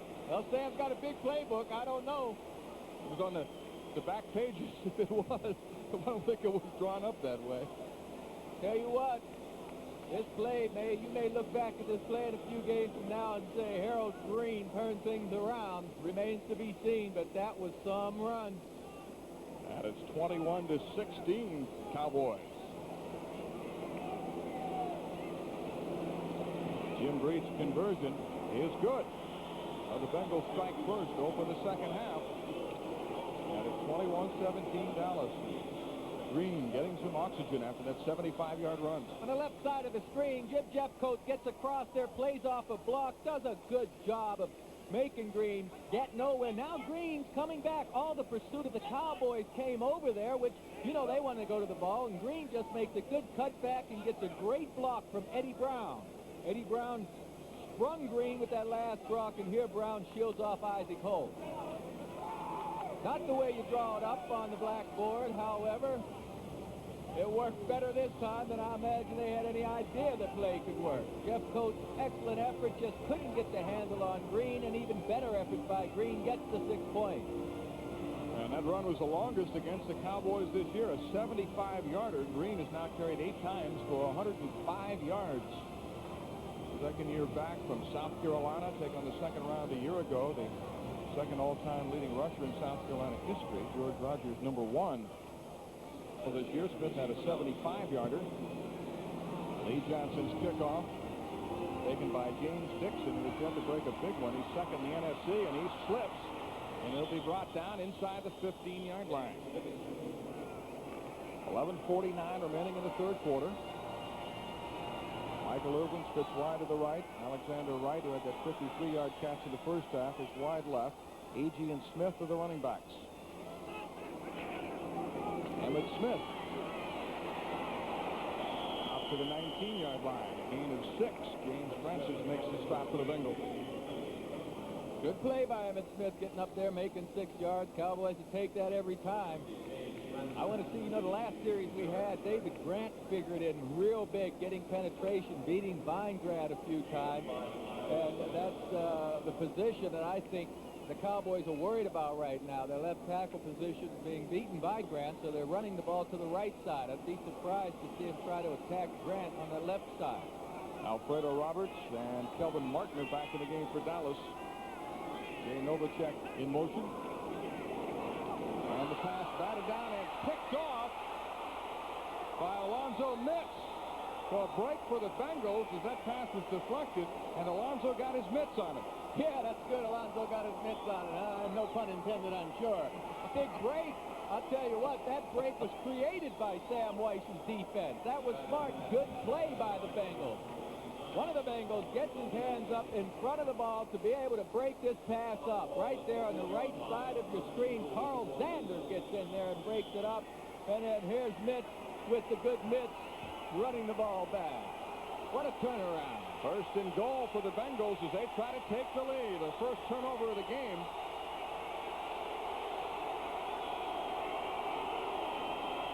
Brooks down to the 3-yard line.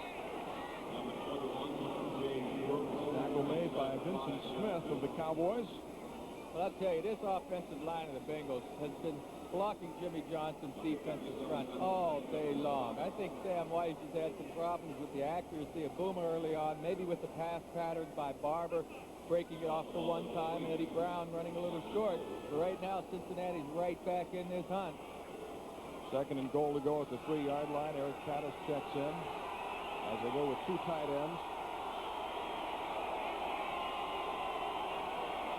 The receivers of Brown and McGee. Green, the lone setback. Harold Green trying to punch it in. Down to the 1-yard line. Well, I'll be darned if I wouldn't run right behind my main man, Anthony Munoz. I don't know why you want to go up the right center of this thing. Munoz and Reimers on that left side have been opening holes up for Sam Weiss. And, boy, I'd sure enough go with number 78 there. He's the best blocker on the team. I mean, that wasn't a block there for sure, but that wasn't the reason that play failed. It was Craig Taylor on the carry down to the 1-yard line. So it'll be third down, goal to go at the 1-yard line.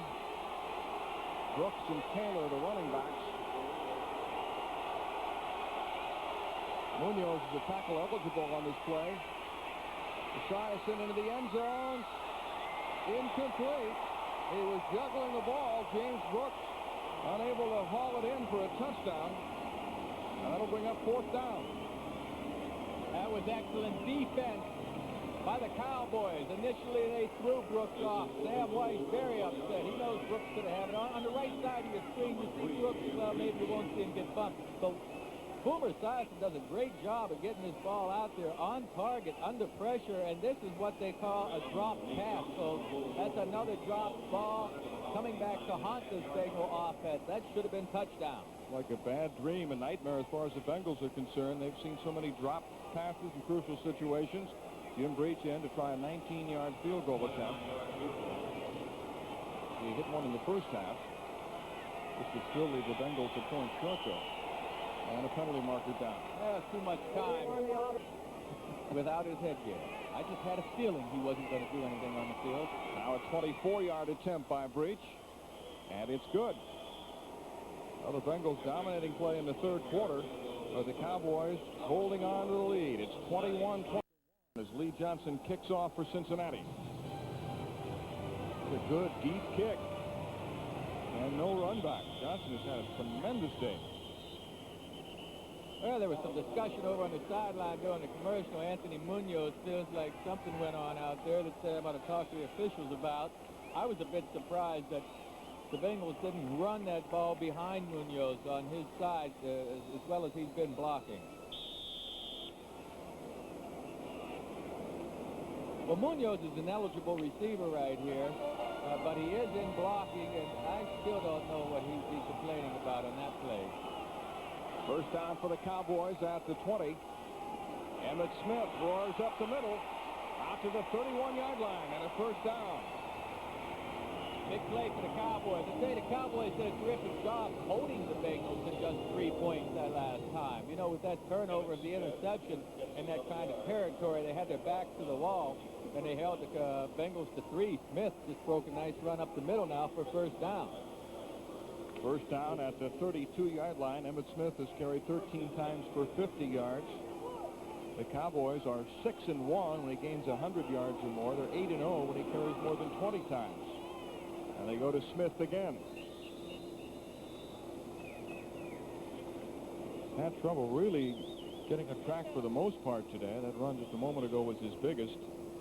But they normally win when he carries the football. Well, you know what I'd do? I believe I'd give him the ball 20 times, at least. You know, I mean, if this is the kind of stat you have, 6-1 when he rushes for more than 100, well, you know, if he carries it 20 times and they win, what difference does it make how many yards he gets? He's carried 15 times total this afternoon. Last week against Green Bay, a career-high 32 carries. You folks at home know that that stat doesn't tell the whole story, man. Otherwise, he would get the ball 20 times every game. We would need Paul Harvey for the rest of the story. Timeout taken by the Cowboys. So with 7:56 remaining in the third, down and 7. Emmitt Smith and Tommy Agee are the running backs. Troy Aikman under pressure steps up and gets it away to Emmitt Smith. He breaks the tackle, and he's got a first down. Again, that strength of Emmitt Smith. Marty Bussey finally chased him out of bounds. Smith just catching the pass underneath the linebacker coverage. Zander drops back there. Barker drops back, and Smith will just sneak out of the backfield, catch the little short pass. Now he's going to get a good block over here from Novacek, I believe, late, and enables him to get outside and make the first down. First down for the Cowboys at the Dallas 43. Alexander Wright, Michael Irvin are the wide receivers. Smith following Tommy Agee. Brought down at the 44-yard line. And now let's check the Hertz 10-minute ticker. The Redskins leading by 4 over the Browns. A good game. You know, they don't have that good a team this year, and Washington is excellent. To be playing Washington that tight at home, Cleveland must be doing a good job. Second down, 8 for the Cowboys. Jimmy Johnson talks about the development of Troy Aikman, how he'll throw the ball away if he has to rather than take a sack. He doesn't make mistakes, much more poised and confident than he was in his first 2 years. Aikman to Smith and makes a nifty catch. Oh, what a move by Emmitt Smith. Brought down to 47. Little swivel hips. Alfred Williams made the tackle. Now look, these yards may not seem important, folks, but right here, he should be tackled. He could have been tackled there, but watch Smith fight forward, get another 2 or 3 yards. That makes this third down play coming up more makeable. Alonzo Mitz is down on the field right now with an injury. Mitz for the Bengals. Mitz appears to be all right. The Bengals have converted, or the Cowboys converted no third down attempts. On 3 occasions, intercepted by David Fulcher. And he's out of bounds at the 30-yard line. The pass was intended for Michael Irvin, but Fulcher stepped in front and intercept his second interception of the year. Boy, I tell you, Fulcher just read this play all the way. Fulcher was able to play deep enough and then break on the ball. There's a little pressure on Aikman in there. Aikman's looking all the way where he wants to throw it. And, folks, if you don't think there's anything to a defensive back reading the quarterback's eyes, you're wrong. When they see that quarterback look, they're going to break on the ball. That time, Fulcher saw Aikman look to his left all the way and broke on it just right. Rather ironic, the Bengals are tied for the league lead in turnovers, have none, while the Cowboys have turned the ball over twice. 2 interceptions. First down at the 33. Harold Green is the running back. Boomer going deep. Eddie Brown was there, but it was almost intercepted by Larry Brown. Pass a little bit underthrown. Way late too, Mel. Boomer should have had that ball out there earlier. He was looking to his right first and then came down the middle of the field, and Larry Brown was able to react to it. You see Boomer looking back to his right. He wants to go there. That's why the ball's late getting down there to Eddie Brown. But, gee whiz, that's a terrible place to throw the ball late. You see the free safety almost makes the play, and then Larry Brown certainly should have made the interception. Larry Brown, the first 12th round draft pick ever to start as a rookie for the Dallas Cowboys, reminds many people of former Cowboy Everson Walls. Oh, he was a player. They let him get away too soon. Green drives down to the 26-yard line. Tackle made by the strong safety James Washington. 5:39 remaining, third quarter. Dallas leading 21-20. Harold Green has had a big day, including a 75-yard touchdown run. And that last play was a good play by Green. I mean, they picked up about 6 yards, and so they make this a third down and very makeable situation. Third down and 3.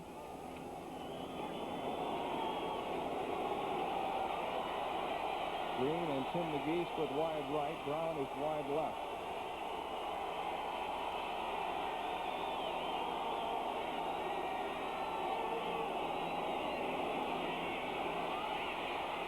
Boomer's pass incomplete, intended for James Brooks, but there's a flag on the play. Oh, I don't know. The Bengals are going to get a break here. Besides, they wanted to go to Brooks all the way that time. Had 2 men standing around James Brooks, but one appeared to hook James Brooks in the back.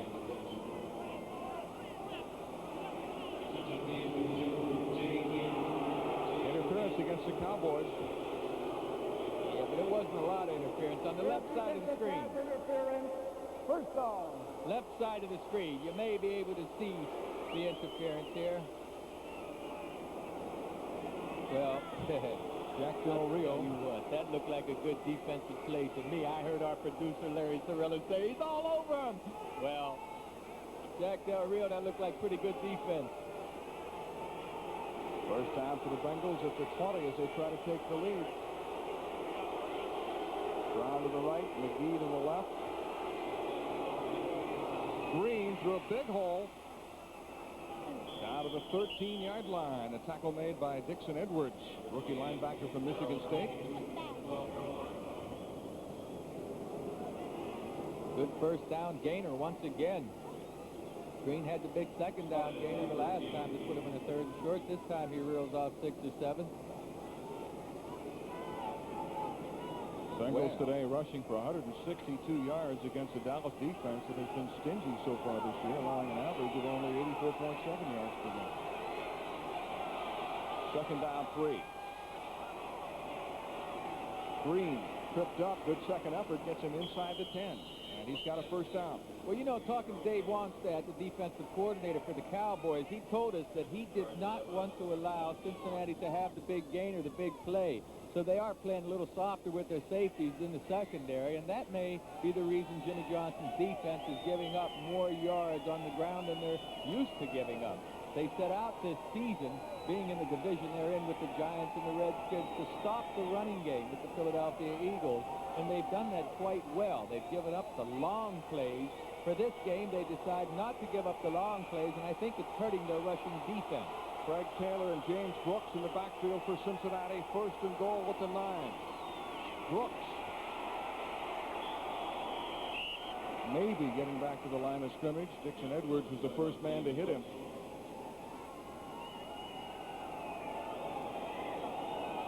Cowboys defense being asked to tighten up once again. Sam Weiss knows these are golden opportunities that his offense is getting.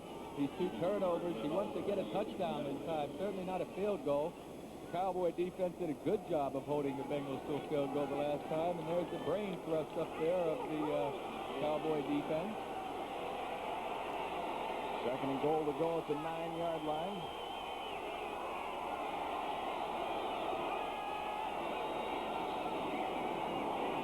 Taylor looking for a hole, spins inside the 10 to the 8, where he's met by Jack Del Rio and Dixon Edwards. Well, I'll tell you, Coach Weiss must have seen something that he thought he could attack with the running game, but these last 2 runs the Bengals stuck in there were just shut down by that Dallas Cowboy front. I've got to believe they got to put the ball in the air this time, go to the side that they have single coverage and try to work Rodney Holman loose in the middle of that defense.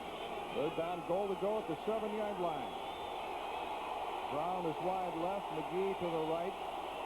2 tight ends in the game with Caddis and Holman, and Taylor the lone running back. Boomer's pass is incomplete, and that'll bring up 4th down. Good defense by the Cowboys on Sam Weiss's offense. Good defense. Took away all the receivers, and Boomer just threw the ball out of bounds. So Jim Breach comes on to try to give the Bengals the lead. Breach, who has hit 2 previous field goals of 45 and 24 yards. Breach just, I don't know, I guess he couldn't decide which color shoes to wear today. I know he always wears that black kicking shoe. Why wouldn't he get a black left shoe? And Breach gives the Bengals the lead. Well, the Bengals unable to get a touchdown, but a 26-yard field goal by Jim Breach has the Bengals on top by 2. Wednesday.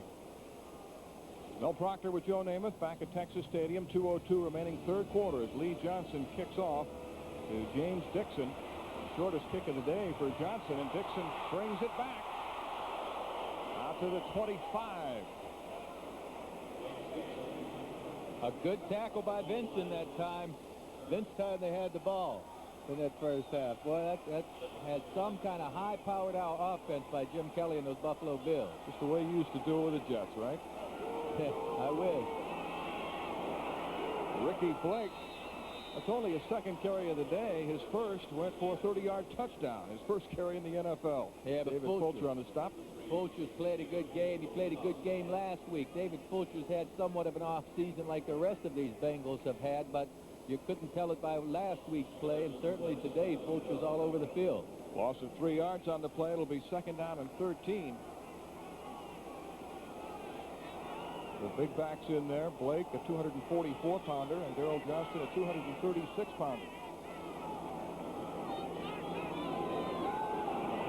Troy Aikman, the throw underneath, complete to Darrell Johnston. And he's got a first down. Again, Fulcher on the tackle. Johnston, an excellent receiver coming out of the backfield.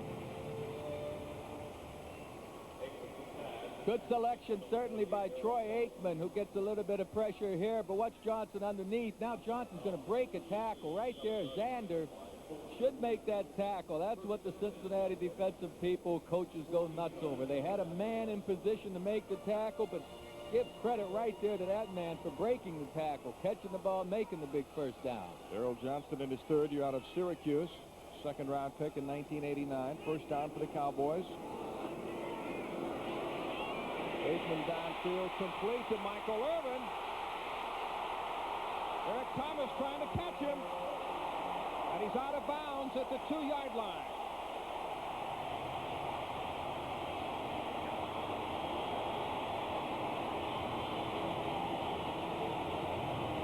Big play, man, on Eric Thomas. Gets inside of him, then loses Thomas. You see Thomas get mixed up, and there's no help beneath or behind Thomas. Where was Bussey? Thomas surely felt he had help on the deep side, but it didn't get there in time. 1st and goal for the Cowboys at the 2-yard line. 17 seconds left in the quarter. 5 receptions for 139 yards for Michael Irvin.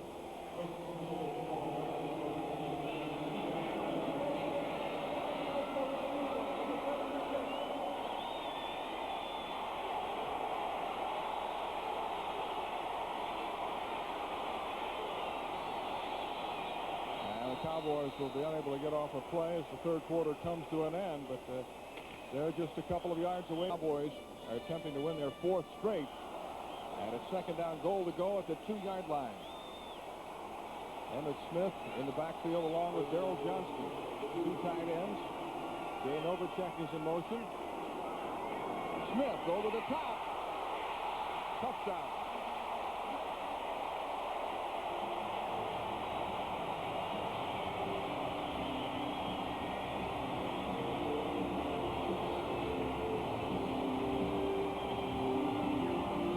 Emmitt Smith with his 5th rushing touchdown of the season.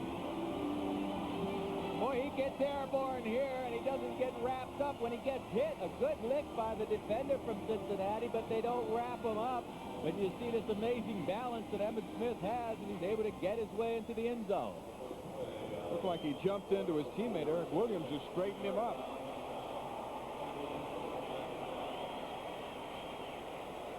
Ken Willis in to try the point after.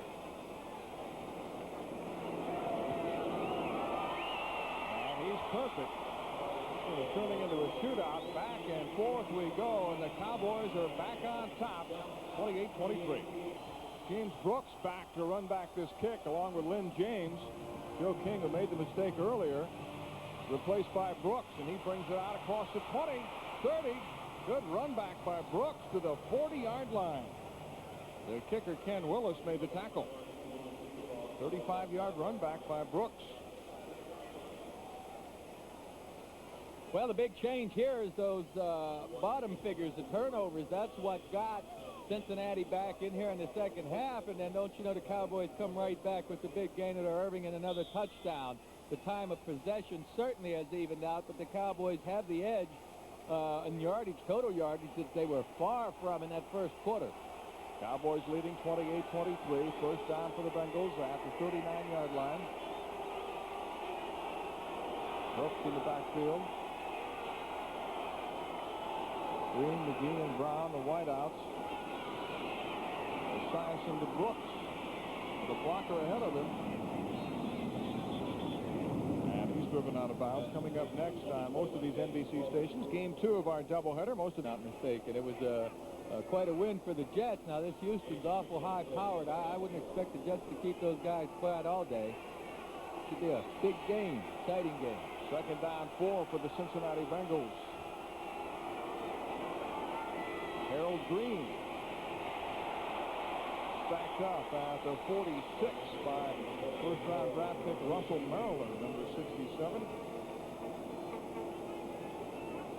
Colbert's in there also at the bottom of that pile. Maryland would be playing more, except the Cowboys got Casillas this year, and that's helped out tremendously on the inside, and that's who Maryland is in there for now. And I also see Danny Noonan in there at the tackle position playing with Maryland. So they're giving a bit of a breather to their inside starters, Casillas and Jones. Maryland, who was the first pick in this year's draft by the Cowboys after they failed to get together with the Rocket. Rocket Ismail, they went to Canada. Third down 3. Taylor. Brought down by Dixon Edwards.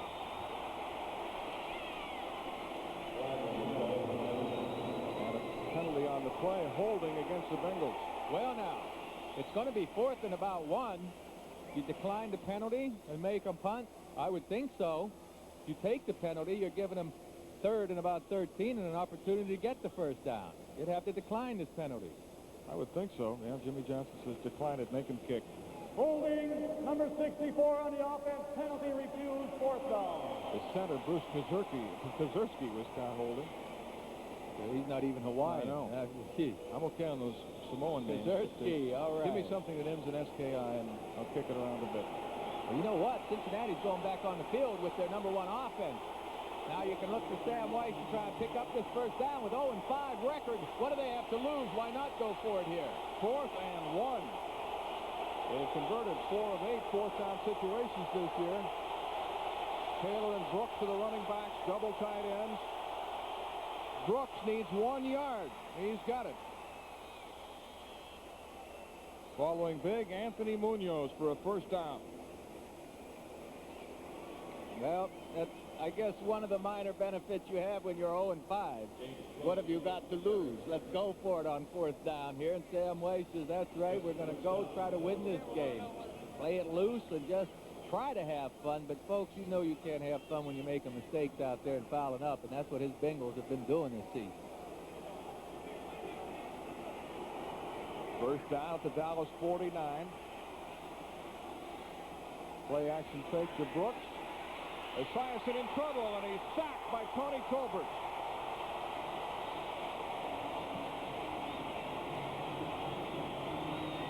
Excellent coverage downfield by Washington and Horton. They took away that long play. Rodney Hallman was asked to block Tolbert, and I'll tell you what, Tolbert is big and quick and strong, and a mismatch for a tight end to try to handle one-on-one for any length of time.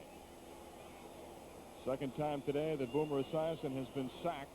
Tolbert, a 4th-round pick in '89, came in as an undersized linebacker, 230 pounds, but built himself up to 265 pounds. Now second down and 16. Tolbert coming at Boomer again. He gets it away, and it's intercepted. Picked off by Isaac Holt. The ball was down, though. Yeah, he was down, but what these people in the stadium are screaming about is it didn't look like a Bengal had touched Isaac Holt down. We'll see. Tolbert caused that interception with this pressure on Esiason, and Esiason, oh boy, threw a bad pass that time. Let's see if Holt is touched down after he catches this pass. There is Tolbert putting the pressure on Esiason. The interception. Oh, yeah, they got to make it tough, right? Somebody has to get right between us and McGee. I guess McGee did tap him down. That's what the side judge saw. Well, the Cowboys take over following the interception. They lead 28-23 with 11:41 remaining, 4th quarter. Troy Aikman going downfield. He's got a man open, but it's incomplete. Alexander Wright was out of bounds. Oh, if Aikman keeps that ball on the field, you have touchdown by Alexander Wright. He breezed right by him. Let's check this last play, and you can see possibly where Tim McGee does just get a hand on Isaac Holt right here. That's all he needs to do. The play's dead once the man in control of the ball is touched down by a defender. So it's second down and 10. Wright again showing his deep speed. Ooh, he just breezed by Phillips that time. I mean, less than 5 yards behind. He got a 53-yard pass in the first half. Darrell Johnston drives off right tackle into Cincinnati territory at the 49, where David Grant makes the tackle. Well, the Cowboys tried to outguess the Bengals defensively that time. They thought they could sneak a run through there, but the Bengals were playing run nicely that time. It's a guessing game.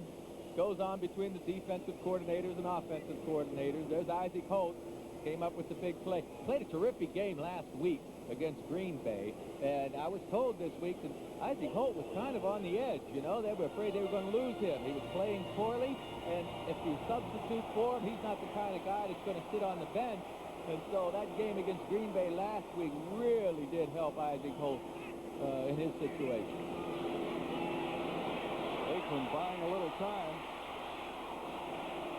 And it's incomplete, intended for Michael Irvin. Eric Thomas defending for the Bengals. Beautiful timing by Thomas, being able to get his left hand on the ball without interfering with Irving. Nice pass protection, sure, for the Cowboys. There just wasn't anyone open. That right hand, well, I guess they didn't see that. That didn't make much difference. I don't think that right hand hurt the play at all. It was resting softly on the back of Irving.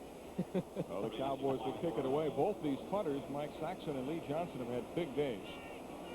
Look at that. Saxon averaging a little over 48 yards per kick. Mike Barber standing at the 10. Fair catch signal for by Barber. And the Bengals will begin this drive at the 19. With 10:35 remaining in the 4th quarter, it's 28-23 Dallas.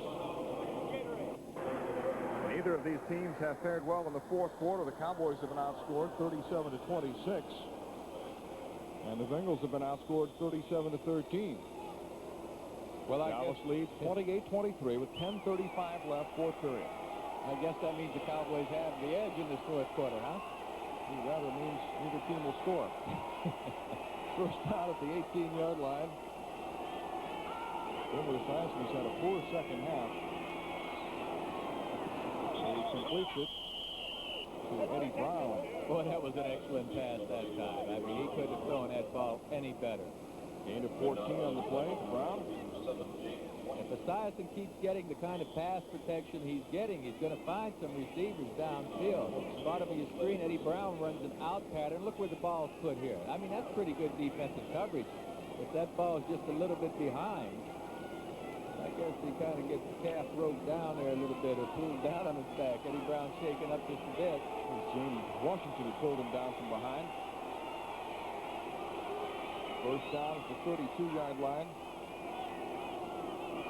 Craig Taylor and James Brooks are the running backs. Esiason's pass deflected and picked off by Dixon Edwards, and he is gone.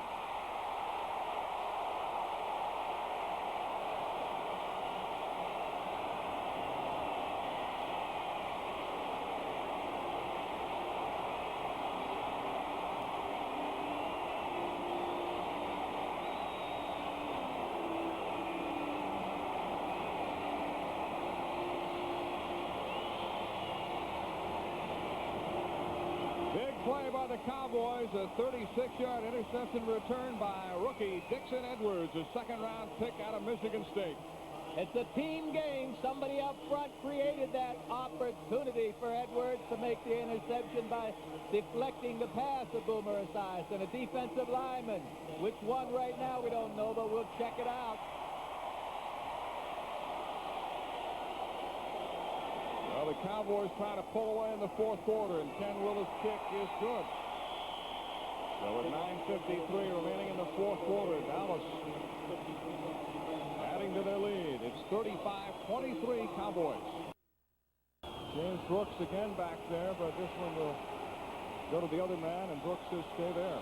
Well, the Cowboys are offside in their kickoff, so they're going to bring it back. They're going to make the Cowboys kick again. Hours a day and run a mile and a half at a Cincinnati high school, and he comes back to victimize his hometown team. Jim Jeffcoat kind of victimizes these Bengals, too, by tipping that ball up in the air on the right side of your screen. You'll see Jeffcoat get off the block of Munoz and deflect the pass right there. And there comes Dixon Edwards. Undersized linebacker. He's made it from high school through college into the pros on desire and determination. Dixon Edwards III, if you will. Take a bow.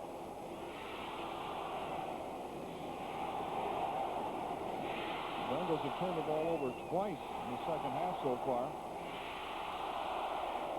Boomer Esiason's been intercepted twice. There's big Jim Jeffcoat hooked up in a battle with Anthony Munoz today. And the man of the hour, Dixon Edwards. Well, you know, the big difference is the Cowboys got 14 points off of their 2 turnovers that they got against the Bengals, and the Bengals were only able to convert 2 field goals off the turnovers they got. Ken Willis will kick off from the 30 following the penalty. 9:47 left in the game. Brooks and Lynn James awaiting the kick.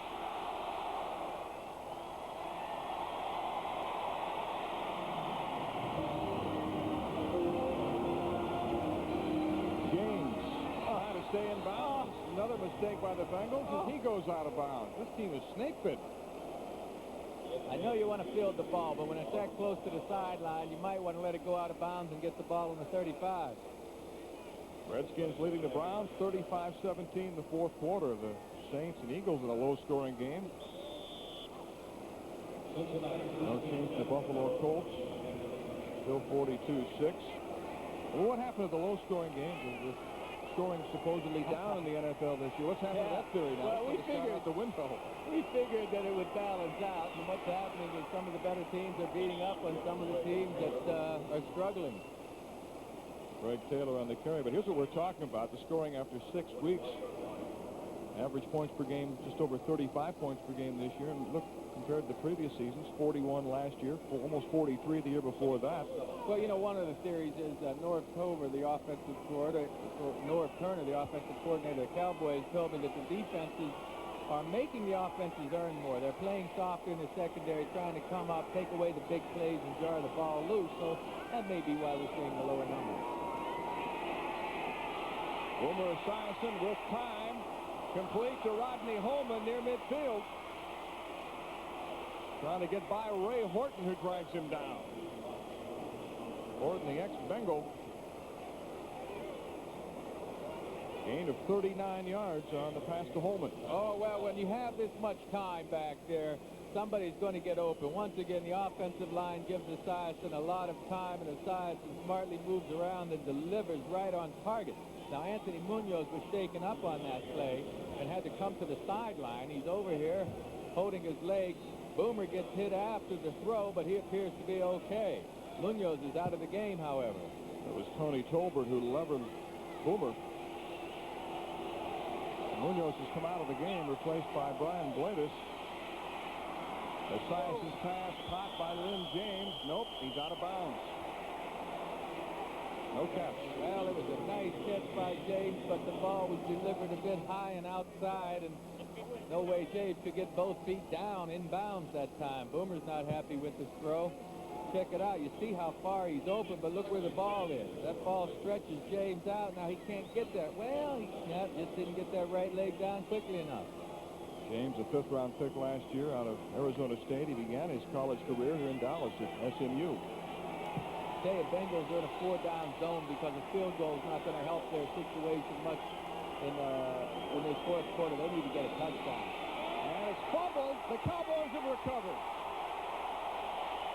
Daniel Stubbs on the fumble recovery, but it was Tony Casillas who jarred the ball loose from James Brooks. This is looking all too familiar as far as Sam White is concerned. 3 second-half turnovers by the Bengals. 2 of them led to touchdowns. No telling where this one's going to lead. You got to figure that, oh, nice. He just got the hand right in there. And that was Tony Casillas that got his hand in there to knock the ball loose from Brooks. I'm surprised that it was knocked loose that easily. It really didn't look like a big lick on the ball, but Stubbs made a nice recovery.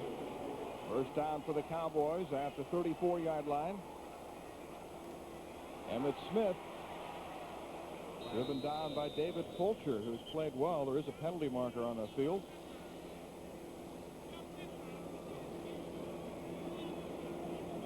Remember, next Saturday, basketball's the focus when Magic Johnson and the Lakers travel to Paris. Now, Jimmy Johnson has shown more confidence in Troy Aikman in his offense this year. Last week in Green Bay, late in the game, when the Cowboys needed to hold the ball and run the clock, they let Aikman go back and throw some passes. I wouldn't be surprised to see him run the ball in this situation, but they do have confidence in Aikman's passing ability. Looky here. Aikman's pass is complete to Michael Irvin. Sure, there was a time when you had a young quarterback, Troy Aikman, where you say, well, let's not let the rookie or the second-year man beat us. Let's play it conservative. Let's stick it on the ground, but not this year. Norv Turner, the offensive coordinator, and Troy Aikman are so happy working together. They have a lot of confidence now in Aikman. Let him throw the ball whenever they think the defense is right for it. And right now, the Bengals have to be playing run. They have to figure that the Cowboys want to eat up the clock. Rather ironic, the Cowboys' former offensive coordinator, David Shula, is now an assistant coach with the Bengals. 6:52 left, fourth quarter. It's 35-23 Dallas. Ricky Blake, who just checked back in, takes it across midfield. David Grant on the tackle for the Bengals. This is something of a gut check for your defense now. You've seen things get turned around. You're a Bengal defender. Do you just lay down and say, here it is, it happened again? You know, we shot ourselves in the foot with the turnovers. We're going to lose. Or do you stay out there and stop this Cowboy drive? Give your team, give your offense another chance. The Bengals are going to have to reach down deep to try to stop Jimmy Johnson's Cowboys. Bengals had a good first quarter. They jumped out to a 10-0 lead, and Sam White was telling us that if his team played well early, he thought he had the chance to win, but they went flat in the second quarter, and turnovers have killed them in the second half. Johnston and Blake, the big backs in the backfield, and Ricky Blake is stacked up for a loss at the 46-yard line by Natu Tuatagaloa and Alonzo Mitz. You know, folks around Dallas in the National Football League are seeing a different Cowboy team this year, and this is the way they were put together right here. A couple of big trades. Jerry Jones, of course, buying the Cowboys made a difference with Jimmy Johnson coming in. And then Troy Aikman. I mean, if there is ever a franchise quarterback, he is it. I promise you, this guy can play. Herschel Walker trade to Minnesota gave the Cowboys some quality players. If you look at those names, Holt, Stubbs, Smith. There's Jerry Jones in the striped shirt there standing up. And it's his birthday today. Happy birthday, Jerry. Should we say how old he is today? He is 49 years of age. All right. We have to be factual. Know, yes. Penalty marker down as Aikman's pass is batted down. And nearly intercepted by David Grant. He had one last week, flat on his back. He intercepted a deflected pass. Well, he's warmed up. He should have held that one.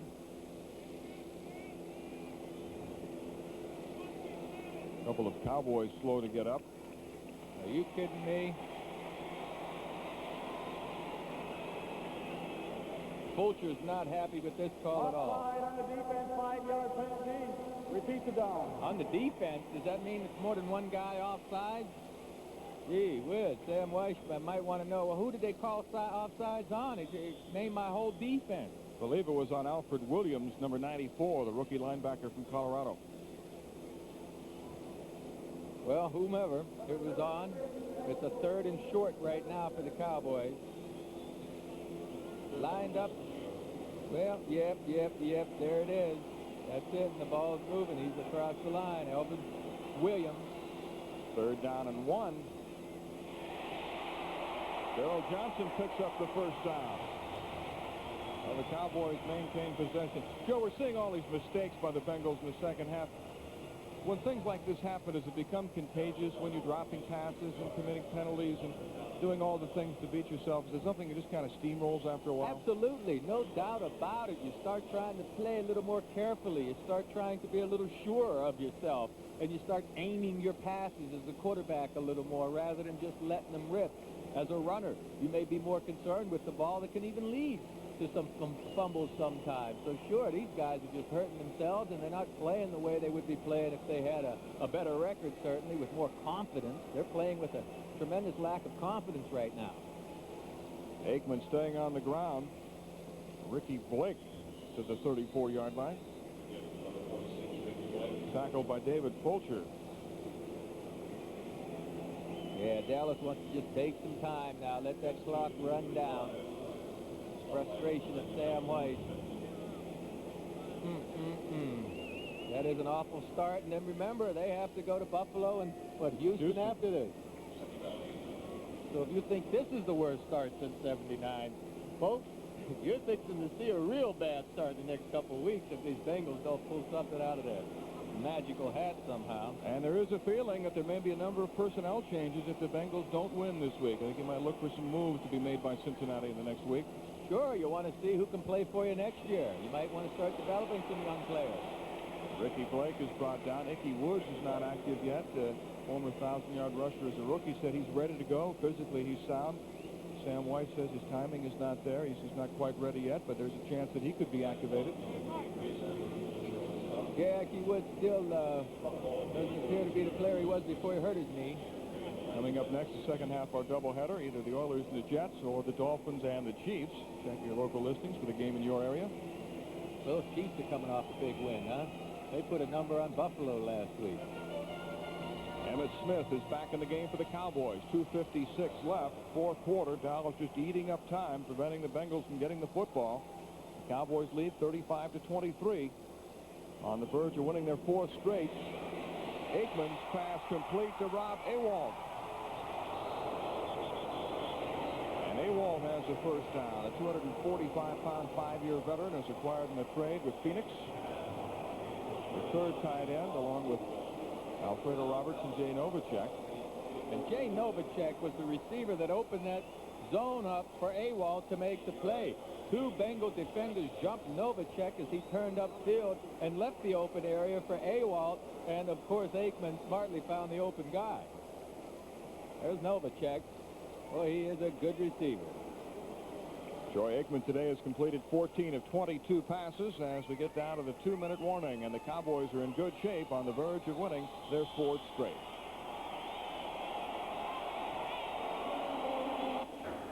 The Canon Camcorders replay of the game. Ricky Blake in his first carry in the National Football League. A 30-yard run and a touchdown for this refugee from the Canadian Football League and the World League of American Football, a guy who never played college football. 1 carry, 1 touchdown. The big plays have really hurt the Bengals. The long passes, the 53-yarder to Alexander Wright in the first half, a 26-yard pass to Novacek in the first half, Blake's 30-yard run, and then, of course, the turnovers figuring prominently in the second half as far as Cincinnati is concerned. This is the 10th play of this drive. First down for the Cowboys. Tommy Agee gets the call. This telecast is presented by authority of the National Football League and is intended for the private use of our audience. Any rebroadcast or other use of this telecast without the express written consent of the Dallas Cowboys and the National Football League is prohibited. This game is the property of the National Football League, Cincinnati Bengals, and Dallas Cowboys. All rights reserved. Pretty good weekend for this Texas sports. You see these Cowboys are whipping up on the Bengals. Texas beat Oklahoma yesterday, huh? And did Rice upset, I guess it was Baylor that was the powerhouse. See, your alma mater, Alabama, won big with 61-0 over Tulane. See, yeah, Tulane, they're not what you call a powerhouse these days. Second down, 11. Cowboys trying to run out the clock. Emmitt Smith. The executive producer of NBC Sports is Terry O'Neill. The coordinating producer of the NFL NBC is John Carassis. Today's game produced by the one and only Larry Cirillo. Our director today, Peter Bleckner. Associate director, Carol Larson. Our production associate, Jenny Huber-Kincaid. Larry Lefebvre, our technical manager. Ken Goss, our production manager. And Jeff Port, our technical director. We'd also like to thank the guys in the booth. Statistician Richard Simmons, who took time out from his aerobics program to be with us. And our spotters, Chris Hall and Mitchell Cleaver, the son of the late Frank Cleaver, former CBS sportscaster, whom I had the pleasure to work with many years ago. Emmitt Smith on what should be the final play of the game. So the Bengals stumble again as their record falls to 0-6. The Cowboys improve to 5-2, winning their 4th straight game.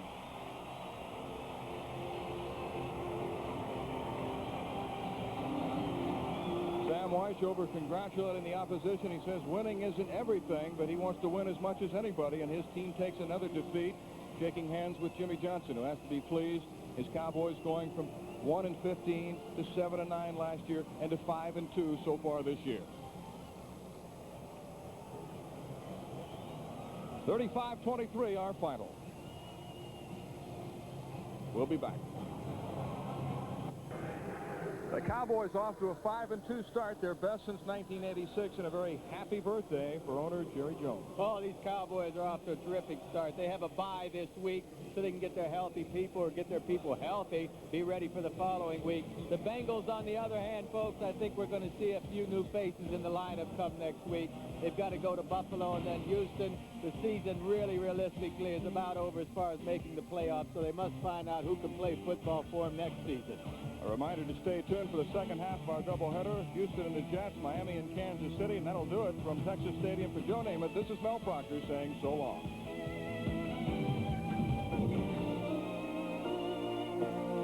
A promotional fee has been paid to NBC by United Airlines.